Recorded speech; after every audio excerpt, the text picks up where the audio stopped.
Good Thursday night, world, and welcome to another episode of Lab Talk with the Dog God, aka the Coach, aka the Elon Musk of high performance working dogs. That is me, and big salute to my brother Reddy, with that pole position, and big salute to my brother Cooper.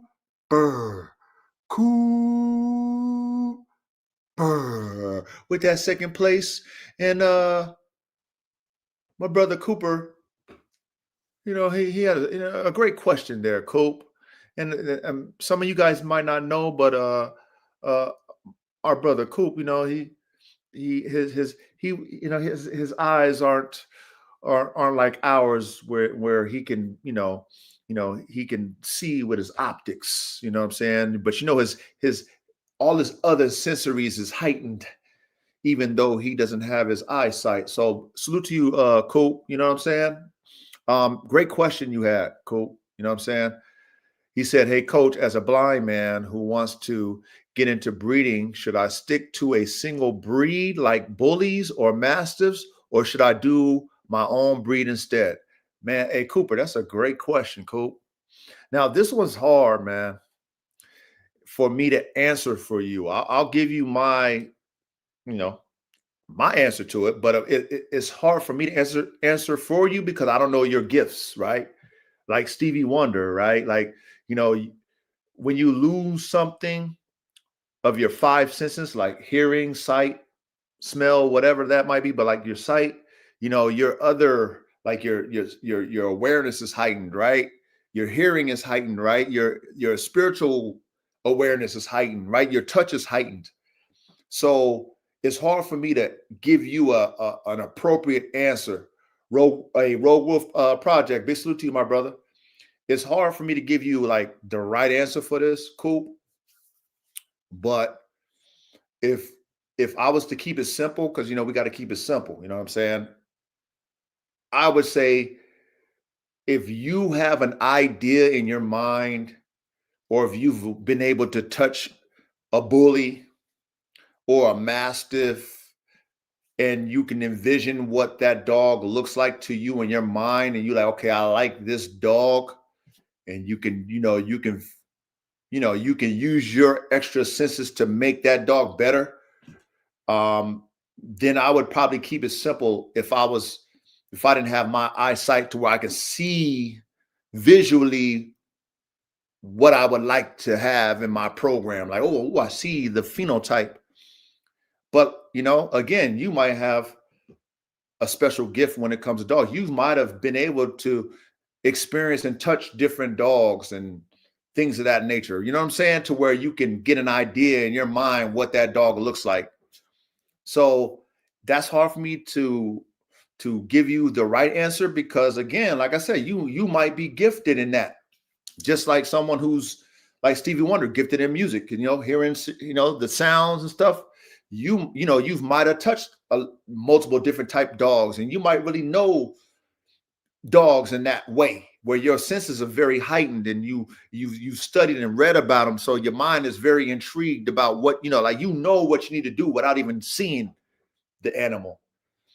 So if you want to keep it simple, go with a breed that Coop.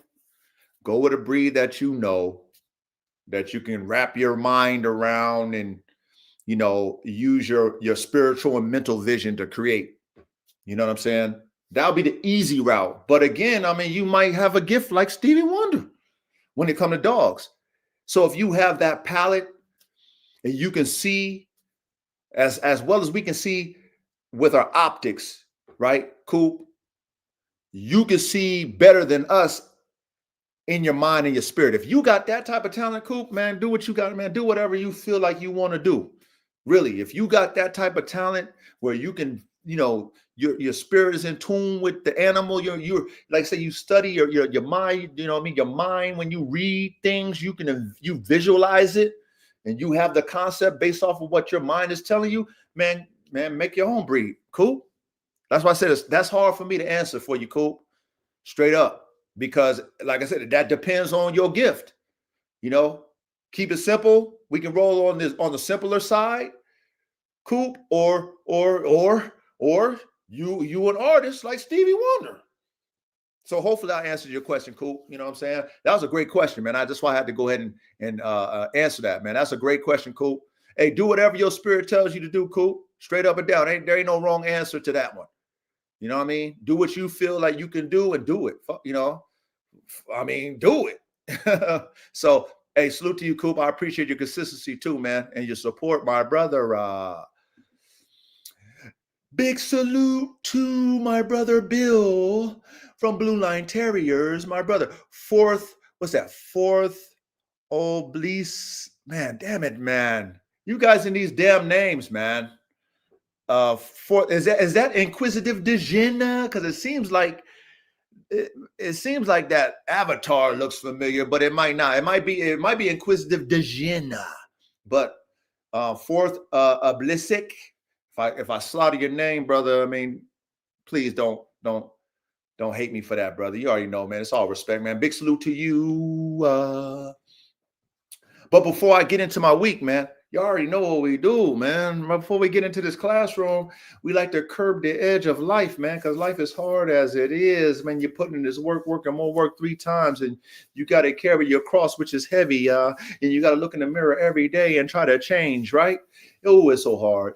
So for us, you know, on a Thursday night, man, if you like to roll up something that's, you know, laced with herbal sensations, get your backwoods out, your Swisher Sweets out, your paper planes out, get your bongs out. You know what I mean? Get your edibles out, get your lotions out, your drinks out. You know what I mean? Get your dabs out. However you like to take in that herbal sensations, get that shit ready to go. If you like your brewskis, man, you love the taste of hops. You like to drink them hops, man, get your brewskis out, man, your Heinekens, man, your Modelo's, your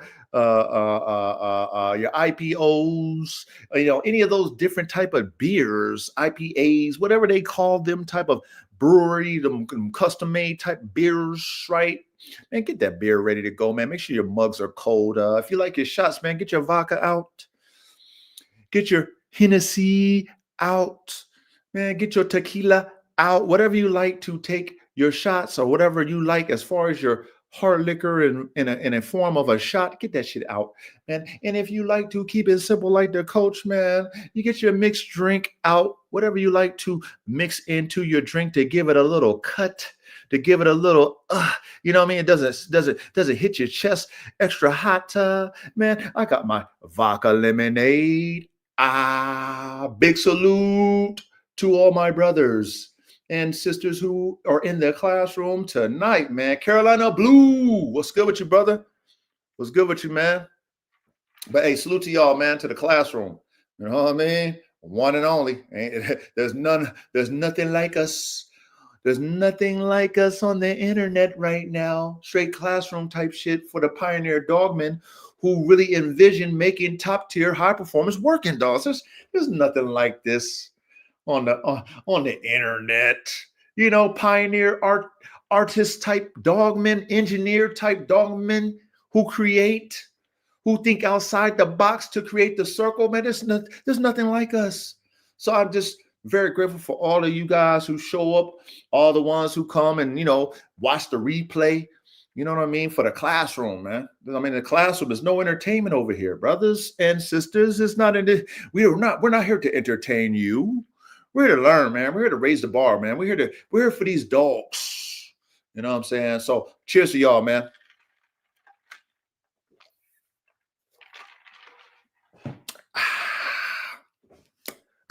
Ooh, I need that.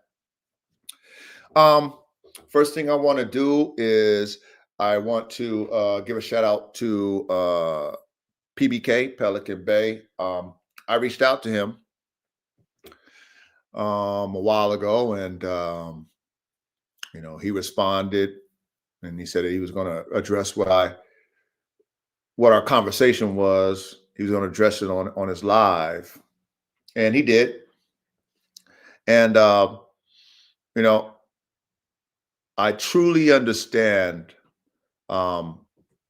you, PBK.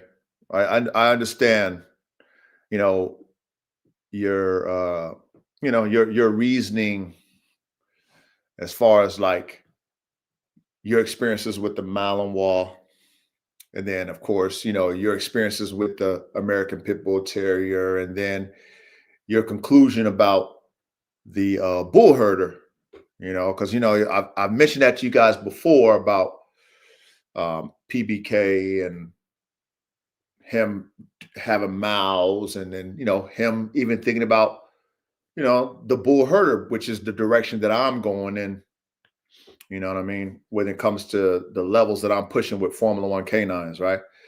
So, PBK, I understand. It is a different lane when you're dealing with a Malinois versus a pit bull. And you hear this a lot, chat from people who own Malinois that might have been intrigued by their athletic abilities, but when they actually own the dog is too much dog, right? And I can see pit bull brothers or sisters, right, seeing that dog and being intrigued and getting one. I can see that because it is that level of dog. It is a sporting dog. It is a warrior type dog, right? So I can see the intrigue of the mouth. But as you stated, Pelican Bay, owning them dogs is night and day to an American Pit Bull Terrier. And how you broke it down, I understand. It's it's or the Malinois is a dog that requires a lot of mental attention, not just physical attention, but mental attention. And you really have to have a very dominant military type spiritual presence over a Malinois. What I mean by military is a lot of discipline. And those dogs will test you, and how you, brother Pelican Bay, how you broke it down with your boy Marino, and how he would test you and do these type of things, and how the pit bull, they're more manageable, and how the Malinois is very smart, damn near human type. Like I said, you answer my question. You know what I'm saying? As far as like, what do you think? What why did you stop? With your Malinois training, and what is it? Why would you? Like all the things that I asked you, you pretty much summarized it for me, brother. And I appreciate your honesty. And I appreciate that. You know what I'm saying? Because you was honest. You know what I'm saying? And I understand, because I own them both. You know what I'm saying? I own a Malinois. I own a lot of different dogs. Y'all know that. But so you were right. You're right. And I respect your stance. And another thing you mentioned too, right? You mentioned something about how when you got your mouths, your mouths weren't papered. And then like the Mal game is similar to the pit bull game when it comes to that paperwork. And I would agree, especially when you are creating dogs, let's say puppies, and then you would want to sell them, right? So when you're dealing with the Malinois versus the American Pit Bull Terrier, there's a price difference off the top. Malinois are more expensive. Okay, papered Malinois versus papered American Pit Bull Terriers. So there's definitely a price. And then the demographics of people that you're dealing with is a lot different. The community is a lot different. So I respect your journey when it comes to your experiences with the Malinois, and then you are experiencing, the type of people who want them dogs want a certain level of pedigree.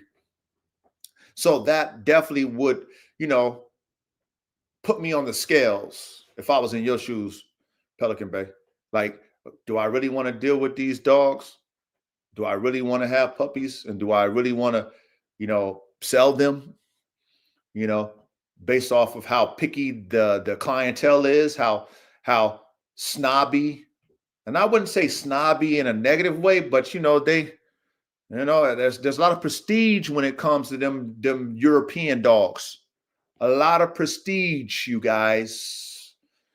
So playing in that arena with non-paper dogs, it's not going to be easy. Not going to be easy. And, you're going to be selling them for whatever you can sell them for, you can sell them, whatever. So I get that point of view too, PBK, because, if you really want to really win with those, you got to have a top tier. If you're going to be selling mouths, right? You got to have the top tier working pedigrees. It's just, that's motherfuckers are really using them dogs. You know what I'm saying? So they just not going to buy, dogs just because, they really, those Malinois aren't pets. Most people are going to buy the Malinois because they really want to use them for a sport or whatever. So I truly understand that. And then, you also mentioned something about, you mentioned the bull herder and how you was even, considering it, and how, some of your partners, they fuck with the bull herder, and how you just gonna stick with the pure shot, you know what I mean? And I respect that as well. So I just wanted to, comment and tell you, thank you for responding. I truly understand. I respect your views on the Mal. I respect your views on the pit bull, and I respect your views on the bull herder. And I would agree, when it comes to, where you are, like you said, you're a podcaster, you ain't really got the time. Doing the bull herder is going to be a whole nother level. It's going to be the ultimate, the ultimate hybrid that smashes on any purebred, as we did that show last week. It's a fact that is the ultimate that's smashing on any purebred.com. And yeah, you're going to have to really put in some work, with this bull herder shit. Yeah, them dogs, if you think your Malinois was going to challenge you, if you think your Malinois was challenging, if you think Merino was challenging you, you already know what time it is when you get that right hybrid vigor one. That's better than Merino. That's better than the whatever female pit bull you put Merino to, if that was what your recipe was. Rest in peace, Merino. I think he lost a Merino. But y'all know what it is. We did the studies on that stuff. We know the mathematics. So yeah. You know what I mean? Like getting into the bull herder where you are right now, PBK, brother PBK, I respect it, man. And that was a great answer, man. And I salute you for that. You know what I'm saying? So big salute to PBK. And one more thing. Hey, Tony has done it again. My brother Tony, man. Welcome, my brother. Another thing, too. Man, as a spectator, right? Because, I watch all kind of dog stuff. That's all I listen to is dog stuff. As a spectator, man, it's very unfortunate that when it comes to the American Pit Bull Terrier, when it comes to any content that has something to do with progressing the American Pit Bull Terrier, learning things that you might not have known, maybe you was curious about, didn't understand, they had different slanguage, kind of like how they had that hybrid vigor topic that was, to me, was probably the best topic they've had all year when it came to the American Pit Bull Terrier, because it made people think and use their brain. And it was a learning. It was something that taught people something, made them dig deeper into what hybrid vigor truly is and why these dogs that were top tier in performance, but most of them was crosses, like why the cross was so official. Now they had a name for it. But, like me just being an avid lover of the breed, like we all are, most of us are, of the American Pit Bull Terrier, just because of its legacy and it being the ultimate warrior, right? um, seeing that, like, man, it's just stale. There's no content. It's stale. Like, how how many more conversations could there be about dogs of the past? And being that with that arena of the combat dog, and that being damn near taboo and shunned, right? Everybody talks about, oh, we don't condone this and condone that. What else can you talk about unless you're doing something different, right? With the dogs, that's going to further the discussion, right? It's going to make you change your breeding tactics. If you're doing weight pull with your dog, and you know, and you're competing, and it's something that you're competing with others, and let's say he was breeding for the pit back in the day, but those dogs aren't pit dogs, and you take your pit dog and it's a strong dog, but now you're in the weight pull league, and somebody's whooping your ass all the time, and yeah, your pit dog was a great pit dog, but we're not doing that no more. Now you're gonna have to get in your lab and cook a fucking weight pull dog, or etc., right? Which will bring different content. But at the same time, if there's no progression in the breed itself, if there's no progression in the dog, man, then of course it's going to be stale, the topics. So what I keep noticing is that when there's aught, right, against other dog men or dog women, is just, if there's something negative, when it gets away from the dogs and it becomes personal, that's when the views go up and everybody come and everybody want to be a part of that shit. But when it comes to the lessons and the progression of the breed itself, when it comes to the dogmen and dog women to use their brains and carry the torches like the OGs who was competing back in the day, because that's what they was doing then, and you can't do that now. At least that's what the narrative is, right? Why is it not moving toward next? Like, what's next with that? Well, you know why, right? Because most people ain't going to want to show up for that. They're not going to show up for that content, right? The lessons and shit. They want to reminisce and shit like that. They want to, what I mean? And then they want to talk bad about each other and stuff like that. And it's like, come on, you guys and gals, man. Isn't this supposed to be about the dogs? We always talk about this shit too, y'all. Like, show me your dogs, right? Let it be about the dogs. But if I'm talking to my American Pit Bull Terrier brothers, if you can't do what you guys love with them dogs, and not only can do that, but compete at the highest level, then what you got to talk about? Again, what you got to talk about? What I'm seeing is now it's talking about each other. That's what I'm seeing, man. And honestly, y'all need to stop that shit, man. Come on, y'all. Come on, y'all. I know it gets y'all views because it gets everybody in their Whitney. But I mean, man, we done turned this shit into some fucking Jerry Springer, man.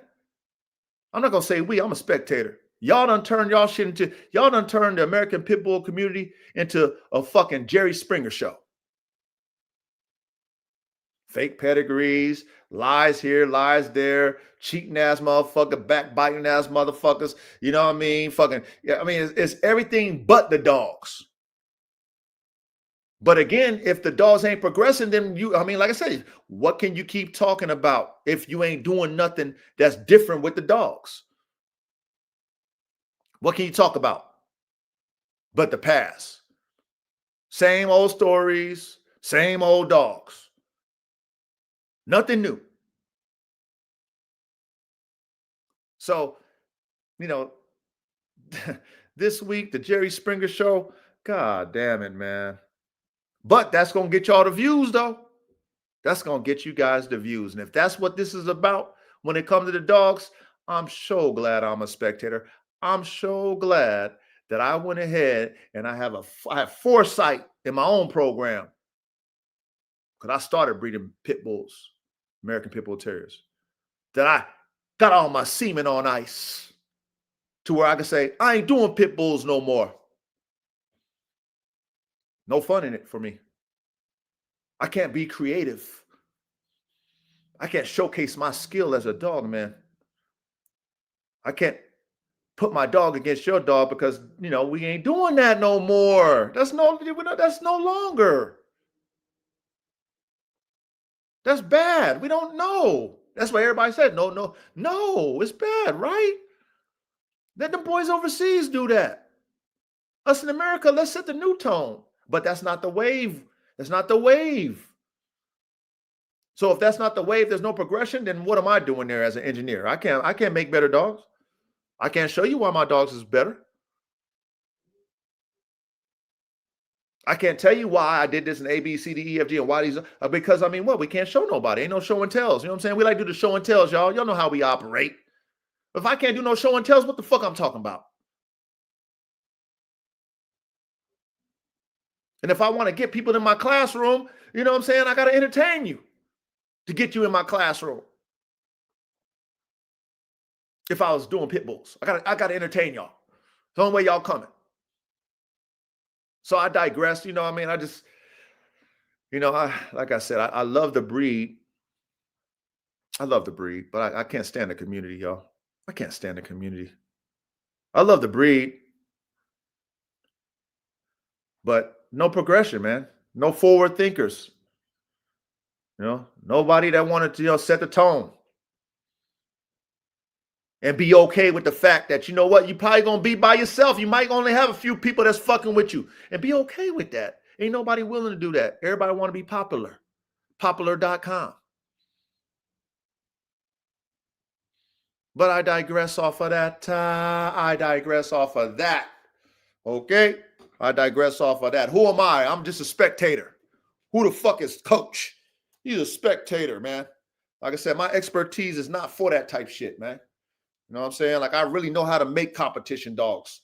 I really know how to do this shit. I really do it. You know what I'm saying? It's a gift from God. I really put in the work, and more work 3 times. You know what I'm saying? I really know how to manage alpha bred type, alpha male type, alpha female type dog. I know how to manage them spiritually. I know how to do this, man. I know how to condition dogs, make them look like top tier. I know how to make them perform like top tier athletes. That's a gift of mine. I know how to do this. Okay. But at the same time, I want to be a part of a community like what we got, where we can actually do what we want to do as dogmen freely without judgment,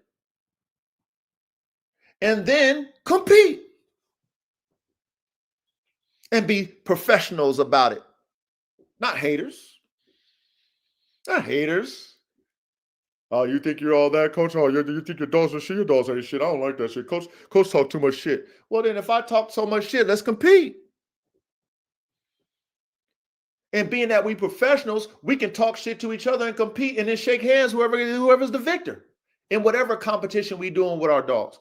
That's a professional. That's what I want us to be over here. Because guess what? We doing this competition type thing to better the dogs.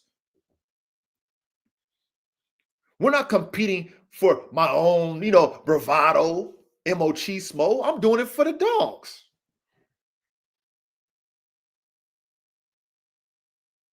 But if you're in an arena where the dogs can't do what the dogs do because it's taboo, then it's all about the individual. It's not about the dogs no more. And that's, to me, where the American Pit Bull Terrier community has gone. It's gone toward individuals. It hasn't gone toward the dogs, because I rarely hear anything about the dogs of today. I don't hear nothing. Nothing. I don't hear nothing about progression. That's why it's stale to me as a spectator. You know what I'm saying? To me. But that's something I wanted to share with you guys as I was observing. My week with the dogs have, we're in that fall season. It's getting kind of chilly willy. Yeah. And I love this time of the year. I love the frequency of fall, man. I love it. So, the dogs are doing well. Everybody is hanging on in there. I was just thinking to myself as I was, you know, traveling in the pit bull community, all the different shows that I watch and content I watch, and I was just thinking about how I had a vision of making, you know, my double XL AK-47 chopper pit bull. Okay, mine, not an American pit bull terrier. I call it a double XL AK-47 chopper pit bull, right? And you know, like I said, I live with the dog, and I still have one of his daughters, Desire. I was like, you know what? After I get done with my bull herder program, because that's my focus now, and my Formula One Bulldog program. Those are my two focuses: Formula One Bulldog and my bull herder program. Right? I said I'm still gonna cook that shit up for me because I want to see it. I want to see if I can make a damn 2 times AK inbred AK be the same size that motherfucker, damn near the same damn dog. I want to see if I can do it. Just so I can say I did it in the lab. Because that's always been a vision of mine. Once I owned him, seeing that he was a freak, I thought to myself, I wonder if I can make another version of him damn near the same, pretty much the same. Now, I made I think I made 2 females. Matter of fact, I know I did. I made 2 females that was him. One was Draker. Okay, but that was a hybrid vigor play. That wasn't no inbred. And AK produced a female version of him, which is Draker Black. And then there's another one, and that's with him and Holy Spirit. That combination produces big dogs. So I seen a possibility that, but the inbred, AK2 was daughter. I'm like, ooh. So as I was going through my normal routine, taking care of my animals, and I'm observing AK, and I still got Desire, which is his daughter. I'm like, you know what? Even though I scrapped my program, way in the future, man. You know what I mean? I definitely will do that for me, just so I can prove to myself, not to nobody else, to myself that I can produce that double XL pit bull genotype named AK-47 chopper, aka the bone crusher, bigger, stronger, and faster than any standard American pit bull terrier. Facts. But I digress. Good week, you guys. Great week. We have a great discussion tonight. Tony, what my brother Tony say? He said they say they cool with progression, but they take it as slight when you talk about other stuff. Just roll with the punches until Thursday night. Yeah. I mean, like I said, it's not about the dogs no more. It's just not. When things is based off of the past and not now, then what? Like I said, where's progression? There's no such thing in that nucleus of a dog community as progression when everything is based off of yesterday. But if it's, like I said, if it was allowed to do what history allowed the OGs to do in their time, then we would not be talking about no old dogs. We wouldn't talk about that. But again, that's not. So that's why we got to, not we, but that's why they got to pivot. But they don't want to pivot because you know why? This is my opinion, Tony. Why that community don't want to pivot? Because it takes work, right? It takes work to train your dog to do weight pull. It takes work to train your dog to do wall climb. It takes all these type of things. But again, you're not going to get the same gladiator satisfaction doing weight pull. You're not going to get the same gladiator satisfaction doing wall climb. You're not going to get that satisfaction of dealing with a gladiator like you was with those OGs and the old timers back in the day when they was dealing with the dogs in the pit. So it's hard for them to transition. But see, this is where, I give my brothers who really want that gladiator feel in their dogs. I'm giving y'all a wave, man. Come over to the Man Stopper. Come, take your pit bull blood. Go get you a Malinois. Get you a Dutch Shepherd, whatever type of shepherd dog. Get you one of them Man Stoppers. Take your pit bull. Go in the lab, cook, and then condition your dog. Train your dog with obedience. Do all the shit that's required. But you know what? That's going to take time and money, man. You just can't have your dog. Tony, you just can't have your dogs tied up on a chain, man, in the backyard. You can't make them one-trick ponies, right? You can't can't turn your Mal and Pit cross to a crash dummy. See, that's an easy way out. All your dog got to do is, do what it do in the pit, and then that's all the work you got to put in, right? You ain't got to do too much. But when you talk about what we talking about over here, where you got to create in the lab like the OGs was doing, you got to compete, you got to put the time in, the training, all the shit. Your dog just can't be on a chain all day, all night, all day, all night, all day, all night. You're going to have to put some time in. Oh, man, motherfuckers don't want to do that, Tony. It's too much work. It's too much work and time. I get it. But, it is what it is. I digress. But, hey, tonight, man, we're going to cook, man. You know what I mean? Shout out to Reddy. Our brother Reddy's like, man, coach, man, shit, man. When we going to do we're going to do the modern dog models, man, on the terriers, man. And I was like, man, we're going to do it this week, Reddy. Then the topic come up. Hey, we're going to do it this week, Reddy. Then the topic comes up. But you know what? We're doing it tonight time. Let me put that on the ticker. But before I do that, let me post that link. Whoever's qualified, please feel free to come up. If not, participate in the chat. Because we're going to cook tonight. This is going to be a great one. Modern Dog Marvels. One of our series, one of a kind series where we break down dog breeds, working dog breeds. We learn about their origins, whys, whats, hows, their attributes, all these things, for the inquiring minds that want to know, for all of us engineers, right, that want to learn. That's what we do over here, man. We use our brain, huh?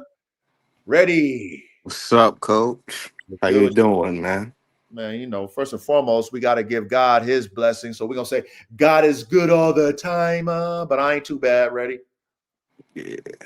How about you, man? How you feeling? I'm good. We just had like a little nor'easter over here. You know what that is? No, I don't know what that is. What's that? It's like like a coastal, it's like a lot of rain and wind. We had like 60-mile-an-hour winds. Oh, damn it, man. Yeah, so that's something it wasn't too bad where I'm at, because I'm deep in there. But wherever I guess the ocean is at, they got poured down and flooded. And it was like tri-state, so Jersey, New York, I think Pennsylvania. So Oh man, so I guess that's a sign for that you guys gonna have some heavy snowstorms, huh? something maybe. And if being that you getting these type of weathers, right? And even in California, right? It's raining. It's raining a little earlier, than normal, and it's not just a little bit of rain. So I mean, I think there's definitely a shift with Mother Nature. I think the Mother Nature is gonna put the extremes down on us this year. I'm looking for a reset. You know what? I think honestly, I mean, I feel like the world need I feel like the world need another flood, but Yeah. according to the Bible is hell and brimstone. So I think the world need that. I think the whole world need another reset. Yeah. Like they did in the days of Noah. That's what I feel. You know what I'm saying? But I mean, hey, who am I, right? Who am I? I let God, hey, ready, I let God be God, man. You know what I mean? I just, I'm a spectator, you know what I mean? And a participator. You know what I mean? When it comes to whatever God's will is. But yeah, man, that's something else right there. That's something else. But everything's cool. Hey, how's your mother, man? Everything cool with mom's? Yeah, she's straight. Good. No. Hey, man, you know, shit. Hey, ready? You know, hey, this the topic. So I know you got something to speak on this. Hey, and you know, we're gonna use, you know, our assistant coach. You know what I mean? I'm gonna need her for the Jack Terrier, not for the Patterdale, but for the yacht. Cause yeah. No, yeah, that's different shit right there. No, we're gonna cook, man. We're gonna really cook into this, and you know, y'all participate in the chat. You know, if y'all know anything about the breed, you know, based off of what we, you know, the outline that Chat GPT, Coach Chat GPT gives us. You know what I mean? If you got any experience that you want to add, a variant to what, you know, Chat GPT gives us, you know, feel free to, you know, put that in the chat. You know what I'm saying? Participate as usual. But like I said, this is classroom type shit what we on, man. You know, we really want to learn. We really want to progress. And it's always good to know the history, right? The foundation. Guess who's in the back? Caveman. What's happening? I knew this guy wasn't gonna miss this show. Caveman. Yeah, I've been tending the fire. I just pulled my potatoes off the campfire. So. Nice. What you have, baked potato? No, fried potatoes and onions. Okay, that's what's up, man. Sounds very good. How's them puppies doing, man? How's them bull herders doing? Pain in the ass. Uh-oh. So they are they acting like Malinois? Oh, they want to follow me. And I don't have them penned in, you know. They're just roaming around right now. Are they nipping at your heels? No, they're not really chewing on me and stuff. They're more friendly right now, looking for food. Okay. But I have to divert them. I have to run the other way and make a big loop through the weeds around them to get away from them, because they're I've caught them up to like 100 yards away trying to find me. Damn it. Them Malinois, I mean, they like know I walk down that trail. They'll just follow that trail till they find you. So they really using their nose. Yeah, they're using their nose. Yeah, them other Malinois pups are the same way. The ones out of my LGD. They track me down way out in the woods. That's that's fire, man. They want to work as soon as they're born, as soon as they could walk. Yep. They're ready to work. Yeah, that's awesome, man. That's awesome. Yeah. You ahead of me, K-Man, with the bull herder, man. So, you know, I'm definitely gonna be you know, picking your brain based off of your experiences with your dog. So hopefully you do keep a couple, and you know, you actually put them through the work, man. I would love to see and just hear your results. You know what I'm saying? Being that, you know, you're the first in our arena that got them, that cooked them, you know, that cooked them up yourself and got them. You know what I'm saying? So you know, you definitely a pioneer when it comes to that. So definitely make sure you keep a couple of them. And like I said the last week, it's like, to be honest with what we got to do, we got to build our own lane, and it's going to take time. You know, you might be the only one in your lane at first, okay, man. So and you have to be okay with that. Not if you send a courier. Oh man, please. I already had the downside. What are you talking about, okay, man? I had the downside. Yeah, right. But you're gonna have dogs. You're gonna have puppies. Not now, though. That's not now, because I had the downsides. I wish I would already have me. If it came in, I would already have me some bull herders if I didn't have the downsides. You know what I'm saying? I got to be strategic about how I operate now. You know what I mean? I gotta be considerate of neighbors a mile away. Ain't that a bitch? I've been trying to tell you to use your talents of talking to sell my dogs. Yeah, well, you know what? you're dealing with a consumer that can't afford dogs. That's why I'm not motivated to sell to consumers anymore. That's why I'm going to the military on my shit, man. You know what I mean? I need to go where they looking for me. Where they really want them dogs. Yeah, they looking for me. I need to go in that arena. You know what I'm saying? Well, you know what that's gonna take is I'm gonna have to start from scratch. I gotta build my shit, train my shit, keep my shit, showcase my shit, you know, shake hands, kiss babies, get to, you know, politic. You know how to do politic, like we were talking about politic, getting in the right arenas. You know what I mean? Somebody, know somebody, oh, can get me to, oh shit, I know, woo-woo. He's director of woo-woo. Hey, come see me. Boom, he comes see me. My shit's already performing. Coach is in the door, but what I'm doing is not for the consumer. You know what I mean? I'm cool with the consumer, Cave, man. You know what I'm saying? That's not for me. You know, I just don't have the patience no more. I don't. And especially, Caveman, when I see what I got on my yard right now, that I was willing to put on the market, but because, you know, the market wasn't paying me what I wanted, I kept my pieces, and seeing what I got that I kept, come on, man. It's like, man, consumers don't deserve my shit. That's how I feel. They don't deserve it, because when they see what I got, they be like, damn, I could have got that one. Damn, coach, if my money was right, I could have got that. Yeah, you could have, wouldas, and shoulda, nigga. So I'm fine with that. You know what I'm saying? You got to know where your talents lie. And my dogs aren't for the consumer. It's for the working dog men and working dog women. You want to work your dogs? You really want an athlete at a top tier level? Then you fuck with me. But you know, you got to pay to play, man, just like I did. And K-Man, that's what you're going to experience, because that's what I experienced. Motherfuckers don't want to pay to play, man. They want what you got, but they don't want to pay for it, K-Man. Oh, I know that song. So that's why I digressed out of that arena. You know what I'm saying? I'd rather just do my program for me. You know what I mean? I'm glad I shifted into this bull herder, because, you know, I'm keeping most of my shit, and whatever goes out to the people that's, like I said, on my list has been like, coach. Those of you who you know who you are, y'all will get yours. I promise you guys that. But other than that, I'm keeping all my shit.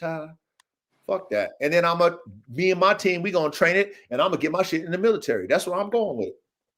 I mean, I don't want to deal with a consumer, K-Man, and you don't want to deal with them either, man. So you just gonna have to go the route that the coach is going, man. You gotta go put in the work. You're gonna have to travel. You know what I'm saying? You're gonna have to go and compete against these guys that got these purebred this and purebred that, and whoop their ass, K-Man. That's how you gotta do it. That's what I gotta do.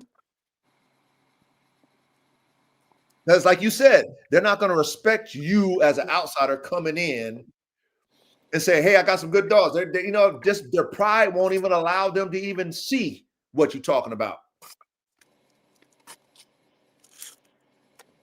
So you gotta be on that one-man band and be okay with it. So I'm definitely okay with it. Lucky Bill, salute to you, my brother. Right. YB 2025, big salute to you, my brother. Salute. Oh yeah. Hey, YB, we cooking tonight, man. Oh, we gonna cook tonight, man. We got a top tier panel too, man. We got Caveman, we got Redia, and yeah, we gonna terriers, man. Just terrier topic of discussion. So y'all ready to dig in or what? Let's do it. Yeah. Man, let's go ahead, man. Let's go ahead and add to the stage, man. Let's add our coach. She's a female, my Chat GPT assistant coach. She's gonna help us out, give us the outline, and we're gonna talk through it, and then we'll comment as we talk through it. And like I said, chat, feel free to tap in and comment as well. But we're gonna have this discussion. We're gonna break it down, right? And the topic of discussion tonight: modern dog marvels, right? The ultimate terrier, Patterdale Terrier versus, I don't even know how to pronounce this. Is it Jagdterrier, Jagdterrier? I don't even, it's a German name. Depends on who you ask. Jagged. Is it Jagdterrier? Can I be here? Yeah, I think Terrier. I don't know what. like yak, Okay. almost like Jack. Yeah, I know it's a German. I know it's German. So, hey, please do not slaughter us for slaughtering the name, but you guys know what it is to just spell it out. So we're gonna do this, very thorough, and we're gonna have fun with this, man. And as I was curious about these terriers, I hear a lot about them. I've never owned one. My nephew owned one. Shout out to my nephew. My nephew. Shout out to my nephew. I wouldn't have my Malinois for my nephew, but He he be had getting them breeds. man. I mean, he just like I say, he's like you, ready? You know what I'm saying? He was the first one that told me about the Chinese red dog. He wanted one of those. You know what I'm saying? No doubt. So, and he was gonna get one if he, that's what I'm saying. When you're young, man, you get premature. So, you know what I mean? It's like when you're young and you first learn how to, use your pee-pee. You know what I'm saying? As a man, you get that premature. That's how he was. You know what I'm saying? When it came to that dog, he was premature because he was young. But that's okay. I love my nephew. He had the vision, but it was too early. But I'm gonna add this screen up here, and let me go ahead and hide that current message right there. Yeah. And let me go ahead and maximize the screen here. Yeah. And y'all know tonight's discussion. And what I asked, ChatGPT off the top, I asked her, like, give me similar terriers, right, that are compared to the Patterdale. Because, I wanted us to have, if we're going to talk about the ultimate terrier, and a lot of us know about Patterdales and how tenacious and how game they are. And, when it comes to terriers, we know that, they're probably, in the top 3, you know what I'm saying, for what I've heard. But being that this is the topic of discussion and we're breaking it down, I asked ChatGPT to give us similar terriers. So this is her list. Okay. The Fell Terrier, the ancestor and close relative. Have you guys ever heard of the Fell Terrier? Yeah. No. What do you know about it? It's extinct. Okay. Damn it, man. You see, hey, you see how smart my brother Reddy is? You know what I'm saying?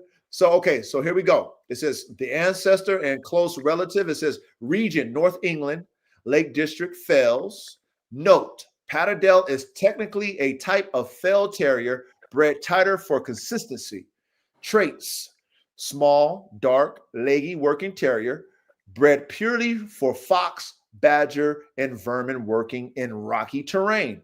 Similarity, 100%. Same ancestry, same job, slightly less standardized. Okay.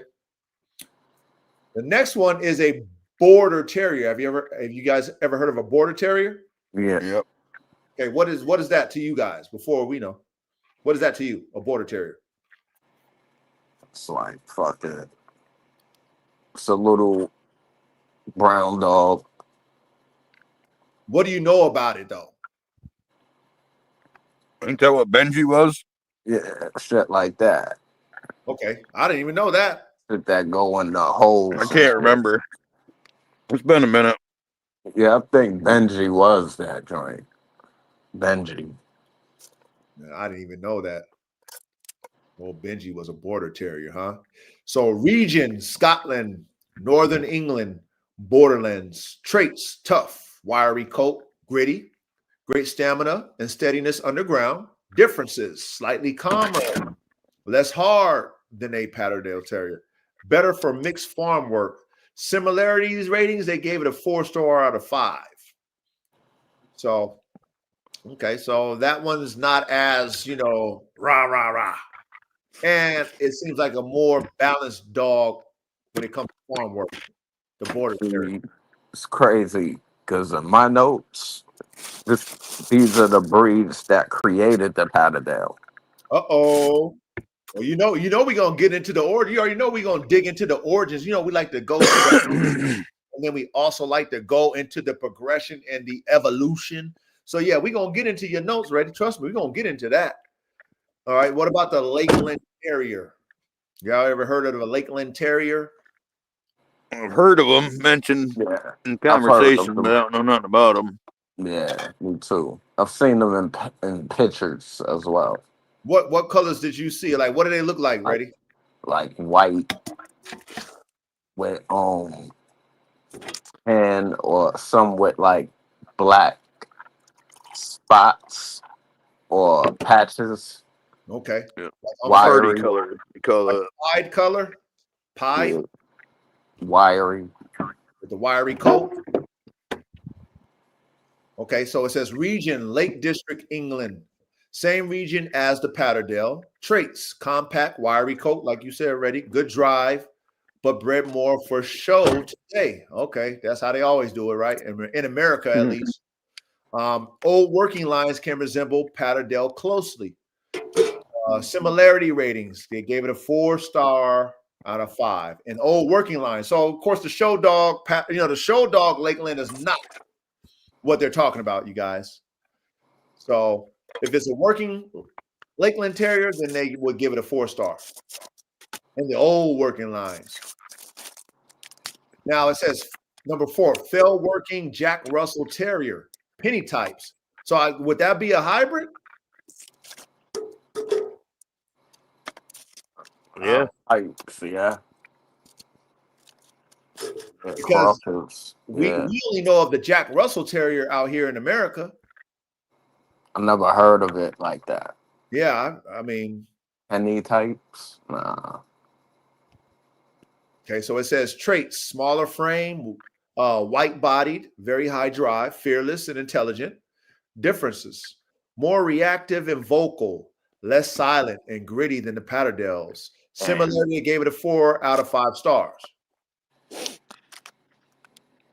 Okay. Them Jack Russells get busy though. Yeah. They are crazy. Some of them. You were gonna say something, Caveman? No. Okay. No, I just didn't have my mic muted. Okay. I'm shuffling around. All right, so we got number 5, Plumber Terrier. Have you guys ever heard of a Plumber Terrier? No, never heard of that one. Okay, so it says created by Brian Plummer of the UK, 1970s, mix of Jack Russell times Feral Terrier times Bull Terrier times Beagle. Wow. Wow. Plumber Terrier. I was going to ask if he always had his ass crack hanging out. Yeah. Oh, because he's a plumber? Yeah. Plumber. Oh, my goodness. All right, so traits. Compact, high drive, tough, versatile for ratting and foxing. Similarities, gave it a 5-star. One of the closest modern analogs, slightly more hybrid vigor. There's that word that we love. Vigor. Is that the reason why it gave it a 5-star? Could that be the reason? Oh yeah. Better. We know it's probably the reason, but some of you guys who might be new to our classroom, we've talked about hybrid vigor many moons ago, many years ago. We believe in that because we believe in high performance. We believe in raising the bar every time. And the only way you can do that is hybrid vigor. Okay? So as we look at the genetic mathematics, ready, caveman, chat, mix. Did it say purebred? Nah. I mean, shit. She didn't say purebred. She said Jack Russell Terrier times Feral Terrier times Bull Terrier times Beagle. Okay. Oh yeah, and Hound. Hey, now remember we did the Dutch Shepherd. We did the modern dog marbles, right? Dutch Shepherd and Malinois, right? Yeah. And then they were talking about the KMPV line type dogs and why they were so superior, right? Because they were mixed. Okay, remember that in our last class? Yep. Okay, so now you guys, as we're learning about the Ultimate Terrier and the guys who are visionaries, right? Like Brian Plummer. Okay, he in his mind said, I'm going to take a Jack Russell and a Feral Terrier and a Bull Terrier and take a Beagle. And then based off his mathematical genetic equation and his vision as a dogman engineer, right? Artist, he created a dog on the level of a Patterdale. Okay. Next one, Fox Terrier. Have you heard of a Fox Terrier? Yeah. Yeah. That's definitely one of the foundation breeds of both the dogs we're discussing. So okay, so what is the fox terrier known for? Obviously, hunting foxes, right? Maybe I don't know. Yep, going in fox den. Done. So yeah. Okay. Okay. So and shout out to our assistant head coach. She know me. Like I said, she know me because I've been, we've been doing this a while. And that's why I like ChatGPT, because they learn you. So she knows what I like. I like working dogs. So she makes sure I get the working strand. I don't get the fucking bullshit ass show strand. There's nothing against y'all show dog guys, but this is a working dog channel over here. So we are biased when it comes to being working dogs. Okay. So traits: agile, driven, bold, great for underground work, but less gritty than Patterdales. Okay. Differences: high on leg, more refined. Modern show fox terriers lack true gameness. Okay. And they gave the fox terrier 3 stars out of 5. Damn. Lacking. Yeah. Gameness. Only because they've been taken away from their job and bred for looks. But originally, they did the job. You know what I mean? They wouldn't have stood the test of time. Yeah, and that's unfortunate, But again, if you're not using your dogs for what they were bred to do, then how would you ever improve them? You would never improve them. They would always digress. I mean, it's just They weren't looking for improvement in that. Yeah, right. They got hounds that won't hunt. I mean, they're beautiful. They look like textbook. But that's all they do. So they bred the hunt drive out of them. Yep. Makes them easier to handle in the ring. You know what I mean? That's fucking horrible. They don't bark all the time. They don't run off. They don't. That's horrible. Yeah, it is. When you take a beagle, nice looking beagle out in the woods, and it just looks at a rabbit track like, what the fuck do you want me to do with this? Yeah, what a waste of an animal. It's just my opinion. You know what I'm saying? If you, it is what it is. That's when mankind try to make dogs like humans and shit. You know what I'm saying? Oh, laziness shit. Yeah, they treat their dogs like their kids, literally, like literally your kid. But it's not like your kid that you want to make sure he's into sports or she's into sports, and you want to keep her active. You just turn them into one of them lazy kids that just be playing video games all day and ain't doing shit. You know what I'm saying? One of those type. So number 7, we got the Jagdterrier. We're gonna say it's a Jagdterrier. Fuck it. You know what I'm saying? Yeah. If you're German, y'all know what it is. Okay. The German Hunt Terrier. Okay. And that's why we did this versus, because guess what? Okay. What do you know about the Jagdterrier? Ready? Do you know anything?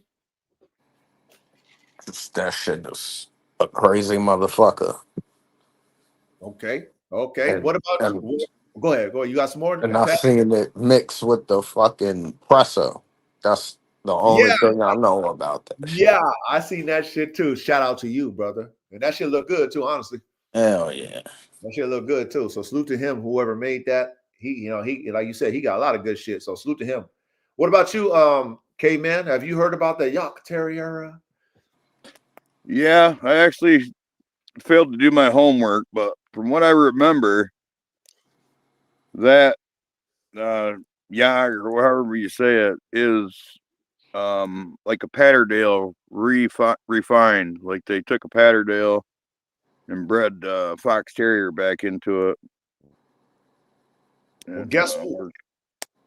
Well, we're going to dig into it. We're going to dig into the origins of both of these, right? The Patterdale and the Jagdterrier, you know what I'm saying? But, we're just going to use, we're just going to follow our girl with the outline. She gives us a nice little breakdown. She tells us that, it's from Germany, early 1900s, created from, right? So that's like the original sauce. Hey, see, this is what we like to see right here, right? I like to see the formulas, because see, this is how you guys understand how every dog on the planet is made, and how you make the dogs of the foundation, right? Let's say the dogs that you see as a dog man and you own, and you're like, I want to make this dog have more features. This is how they do it. So it says created from old fox terriers. Didn't we learn about the fox terrier earlier? Did she break down the fox terrier for us? Yeah. Okay, good. The fell type terriers. Did she break down the fell type terriers? Yeah. And then they threw the pincher in that motherfucker. I didn't know about that. Uh-oh. Which one though? She just said pincher influences. So being that it was in the 1900s. Maybe the German pincher. Yeah, the German pincher, yeah. Yeah, right, exactly. But remember how we learned about the shepherds and how what they call them, the continental shepherds. Yeah, continental. And so that means it was so many variants, so they named it a continental shepherd before they actually put an actual breed type to the shepherd.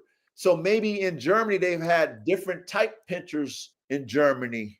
So that's why she says pincher influences. She didn't specifically say German pinchers. Yeah. Right? Because what year was this done? That'll give you some clues. That'll give you.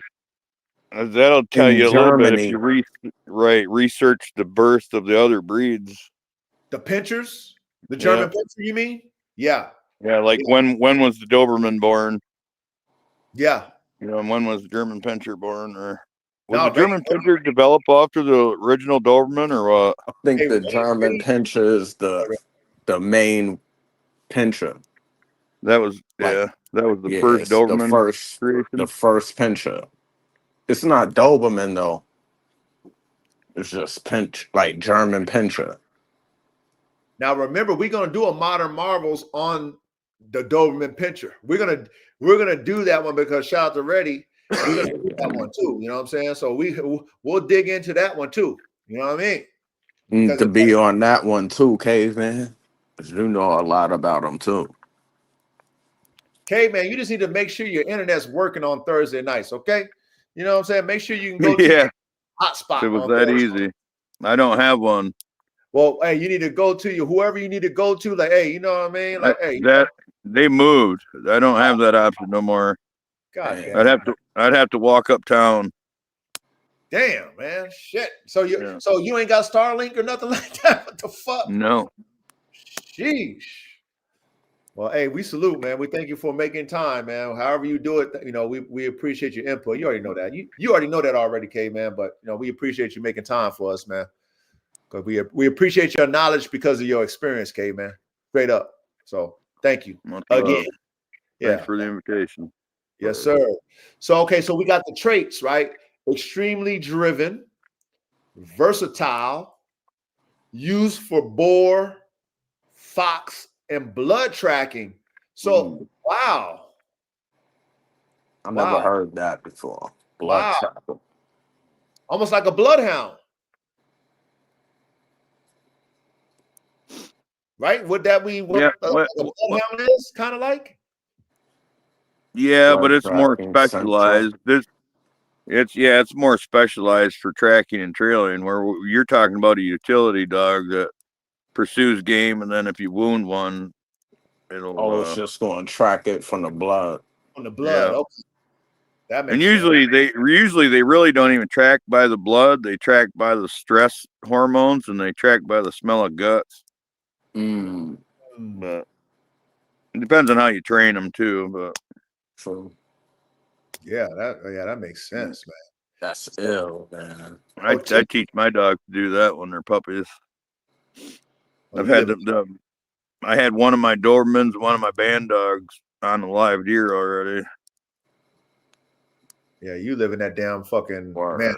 Hey, K, man, I can't wait to get me 50 to 100. That's my next shit, man. So a lot of us is very envious in a respectful way of you, K, man, because you got. Oh yeah, well, if I tell you what, if you had my battle, you wouldn't be envious. So, K, man, just be thankful for what you got, fellas.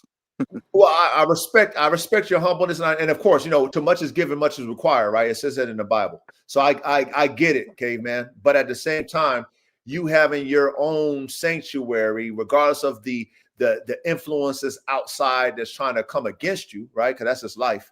You are still blessed. That's all I'm saying. Because my experience of me having 6.5 acres and not being able to enjoy it the way I want to, I would love to have 40 plus acres like you. I want to have 50 to 100.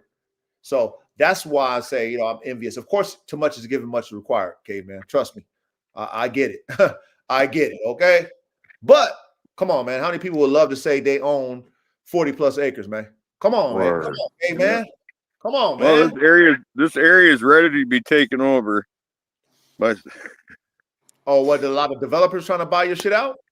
no, this is mostly all farmland. Oh, okay. Oh no, I don't even want to get into that. I'm going through court battles right now. So I They say trying to do eminent domain on your ass? no. Okay, well, you know, keep that to yourself, man. You don't need to tell the world that shit. Fuck that shit. You know what I'm saying? Yeah, it ain't gonna do no good. So Yeah. I don't even want to go there. Yeah, don't even go there, man. Let's stick to the dogs, okay, man. I want to keep you positive, man. Okay, we're doing good, man. You teaching the world, man. So we gotta keep it Nobody going. wants to hear me start yelling. Oh man.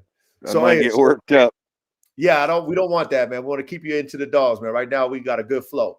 So okay, so temperament, right? So this dog hard, relentless, intelligent, sometimes too intense for casual owners. Man, that sounds like AK. That sounds worse than Patterdale.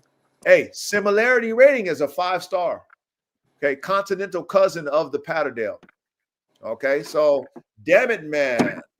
Okay, Yeah. and that's why my nephew said That shit sound like the Malinois too. Hey, that's why my nephew said that he wanted that Jagdterrier because he studied the terriers. He got his shit from overseas and shit. You know what I'm saying? So that's why he wanted it because of all this shit. You know what I'm saying? He put me on to the Jagdterrier because he got one. Yeah, there should have been a name associated with that creation because I believe basically one guy made that breed off the Patterdale. Okay, man, we're gonna find out. We're gonna dig into the origin of the Jagdterrier and the Patterdale. We're gonna dig into it. So we're gonna find out, the influences and then the the progression of the breed and etc. So, we're gonna get to that. So number 8 is Black Fell / Lakeland crosses. I love these crosses. I love them. They got Red Fell and Black Fell. Okay, now common hybrid type used for modern UK earth dogmen. You ever heard of an earth dogman? Nah, I never heard of them either. I think what they're trying to say is terrier men because that's what terrier means. Oh, underground. Yeah, terra is terrain. Terrier is a dog that works in the dirt. Okay, that makes sense. Yeah, okay. Combines Patterdale's grit, Lakeland's coat, Borders steadiness. Results: perfect underground and farm terrier, rough country. For rough country. Rating, they gave that one a 5-star. Good. Okay. Now, do us engineers, right, who can think outside the box to create the circle, right? Do we see the common denominator of creating these 5-star dogs? Ready, what is the common denominator for making these 5-star dogs? They're all composite breeds. They're all hybrids. They're all types. They're all hybrids. They're all hybrids. That's called a composite when you do more than 2 breeds. Yeah. Okay. Composite breed. They're all composite hybrid breeds, you guys and gals. Classroom, please pay attention. Polyhybrid weed growers. Please pay attention in class, you guys and gals, okay? Okay, don't get in your feelings when it comes to these dogs, okay? You will never be a great artist if you just, I feel like this and it's the only way. Don't. Because you know what? We'll never rest the creative grid if we all just thought in a box. They wanted the coat from the Lakeland. Okay. These dogmen and dog women who did these crosses did it for a reason. They created superior dogs. Wired. This is what we got to respect about being dogmen and dog women who make dogs. We got to respect that because it works. Okay, as we see. So let's keep it going. Now it has a summary table. Table.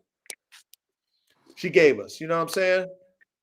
Terrier type. Fell terrier, region, New England, coat, smooth, broken, temperament, gritty, game, silent. Now, that's one thing I've learned about the terriers is they don't want them to be making a whole bunch of noise. Yeah, they're going to scare the game away. Bingo. So when y'all see silent, that is the reason. Just like what Reddy said, they don't want them to scare. They don't want all that barking shit. They want them to be fucking silent assassins. Okay. Yeah. So There's something else to that, go ahead. and you'll find this talked about in game dogs. If you put 2 dogs in a box and one of them growls, you might as well take that fucker right home. That's the Because loser, right? growling and barking and posturing and all that shit is intimidation tactics, trying to be rank dominant and not fight. Mm.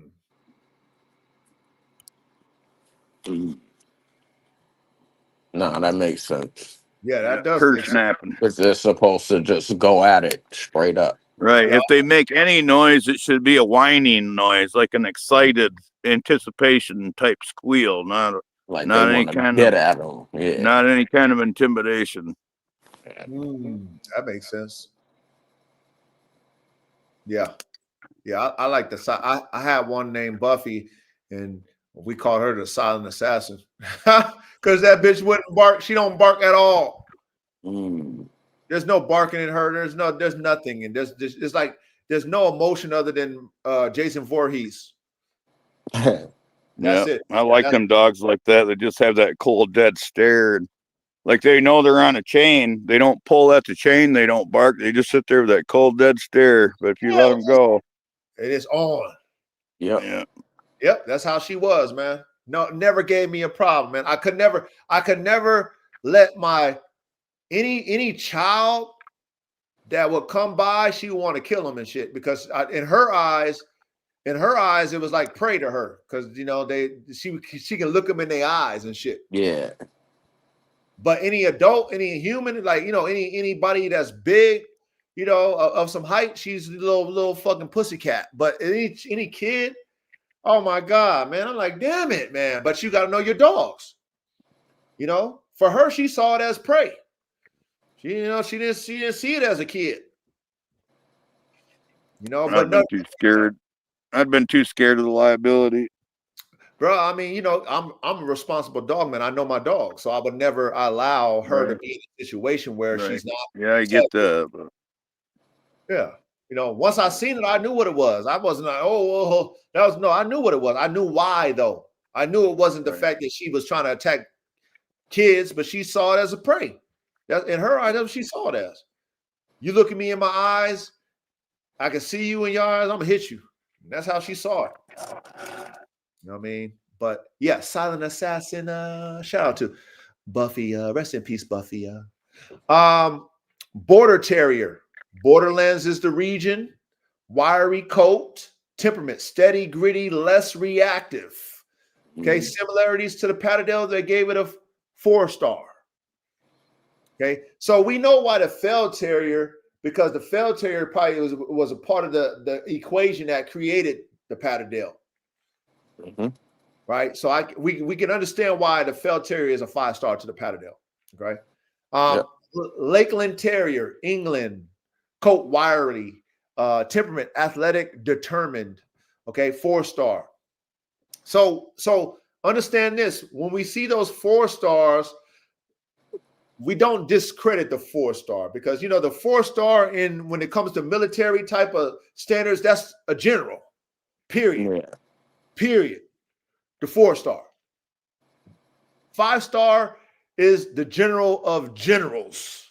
Okay. So when you see a 4-star, we still give it a top tier rating. Period. Okay. Lakeland Terrier, England, wirely, athletic, determined. Okay. Working Jack Russell, England, smooth, broken, fast, reactive, vocal. 4-star. Plumber Terrier, UK, smooth, coat. Temperament, fast, reactive, vocal, 4-star. Fox Terrier, the working kind, England, region, coat, smooth wire, temperament, agile, less gritty. 3-star, okay, which is, 3-star, we're going to give it an above average. Okay, so still a quality dog, but not a general. No. Okay, but still a quality dog. Okay, Now the Jagdterrier, so we got the Jagdterrier at the 5-star, Germany. And one thing that you guys know about them Germans, okay, when it either comes to Hitler or, just Germany in general, they are very progressive when it comes to everything they do. The reason why the United States is who they are today is because they took Hitler's scientists and brought them over here. I don't know if you guys know that, but it is true. But them Germans really know about engineering, okay? Hence the BMW, hence the Mercedes-Benz. Okay? Them Germans know about engineering, and then Germans know about their dogs too. Okay? So, coat, harsh coat, temperament, very hard, versatile, right? Gritty, hard dog. We like that. And it's a 5-star, okay? Comparable to the Patterdale. Okay, it says, in short, okay, the closest matches to the Patterdale Terrier in real working dog types are the Fell Terrier, Plummer Terrier, and the Jagdterrier. All small, relentless, silent workers with intense gameness, drive, and endurance. All right, so they did the working terrier comparison chart. Okay, that's what she did for us. So it says working terrier comparison chart, trait category, okay, drive, hunt. Okay, so it goes through all the different terriers. So it says drive and hunt instinct for the Patterdale. The Patterdale, extremely high drive, right? Relentless in pursuit and hold. So if you want a very high driven dog, then we're gonna go with the Patterdale. Then they go the Feral Terrier, very high natural quarry sense. Now, quarry, what does that mean? Okay, man, I know you into all that hunting and shit. Yep, that's the game they're chasing. Okay. The Plummer Terrier says high drive, right? Slightly more measured. So I think that means it's more calculated. Yeah, even tempered. Yes. Okay. More of a thinking dog versus it just going on like, I see game, go. You know what I'm saying?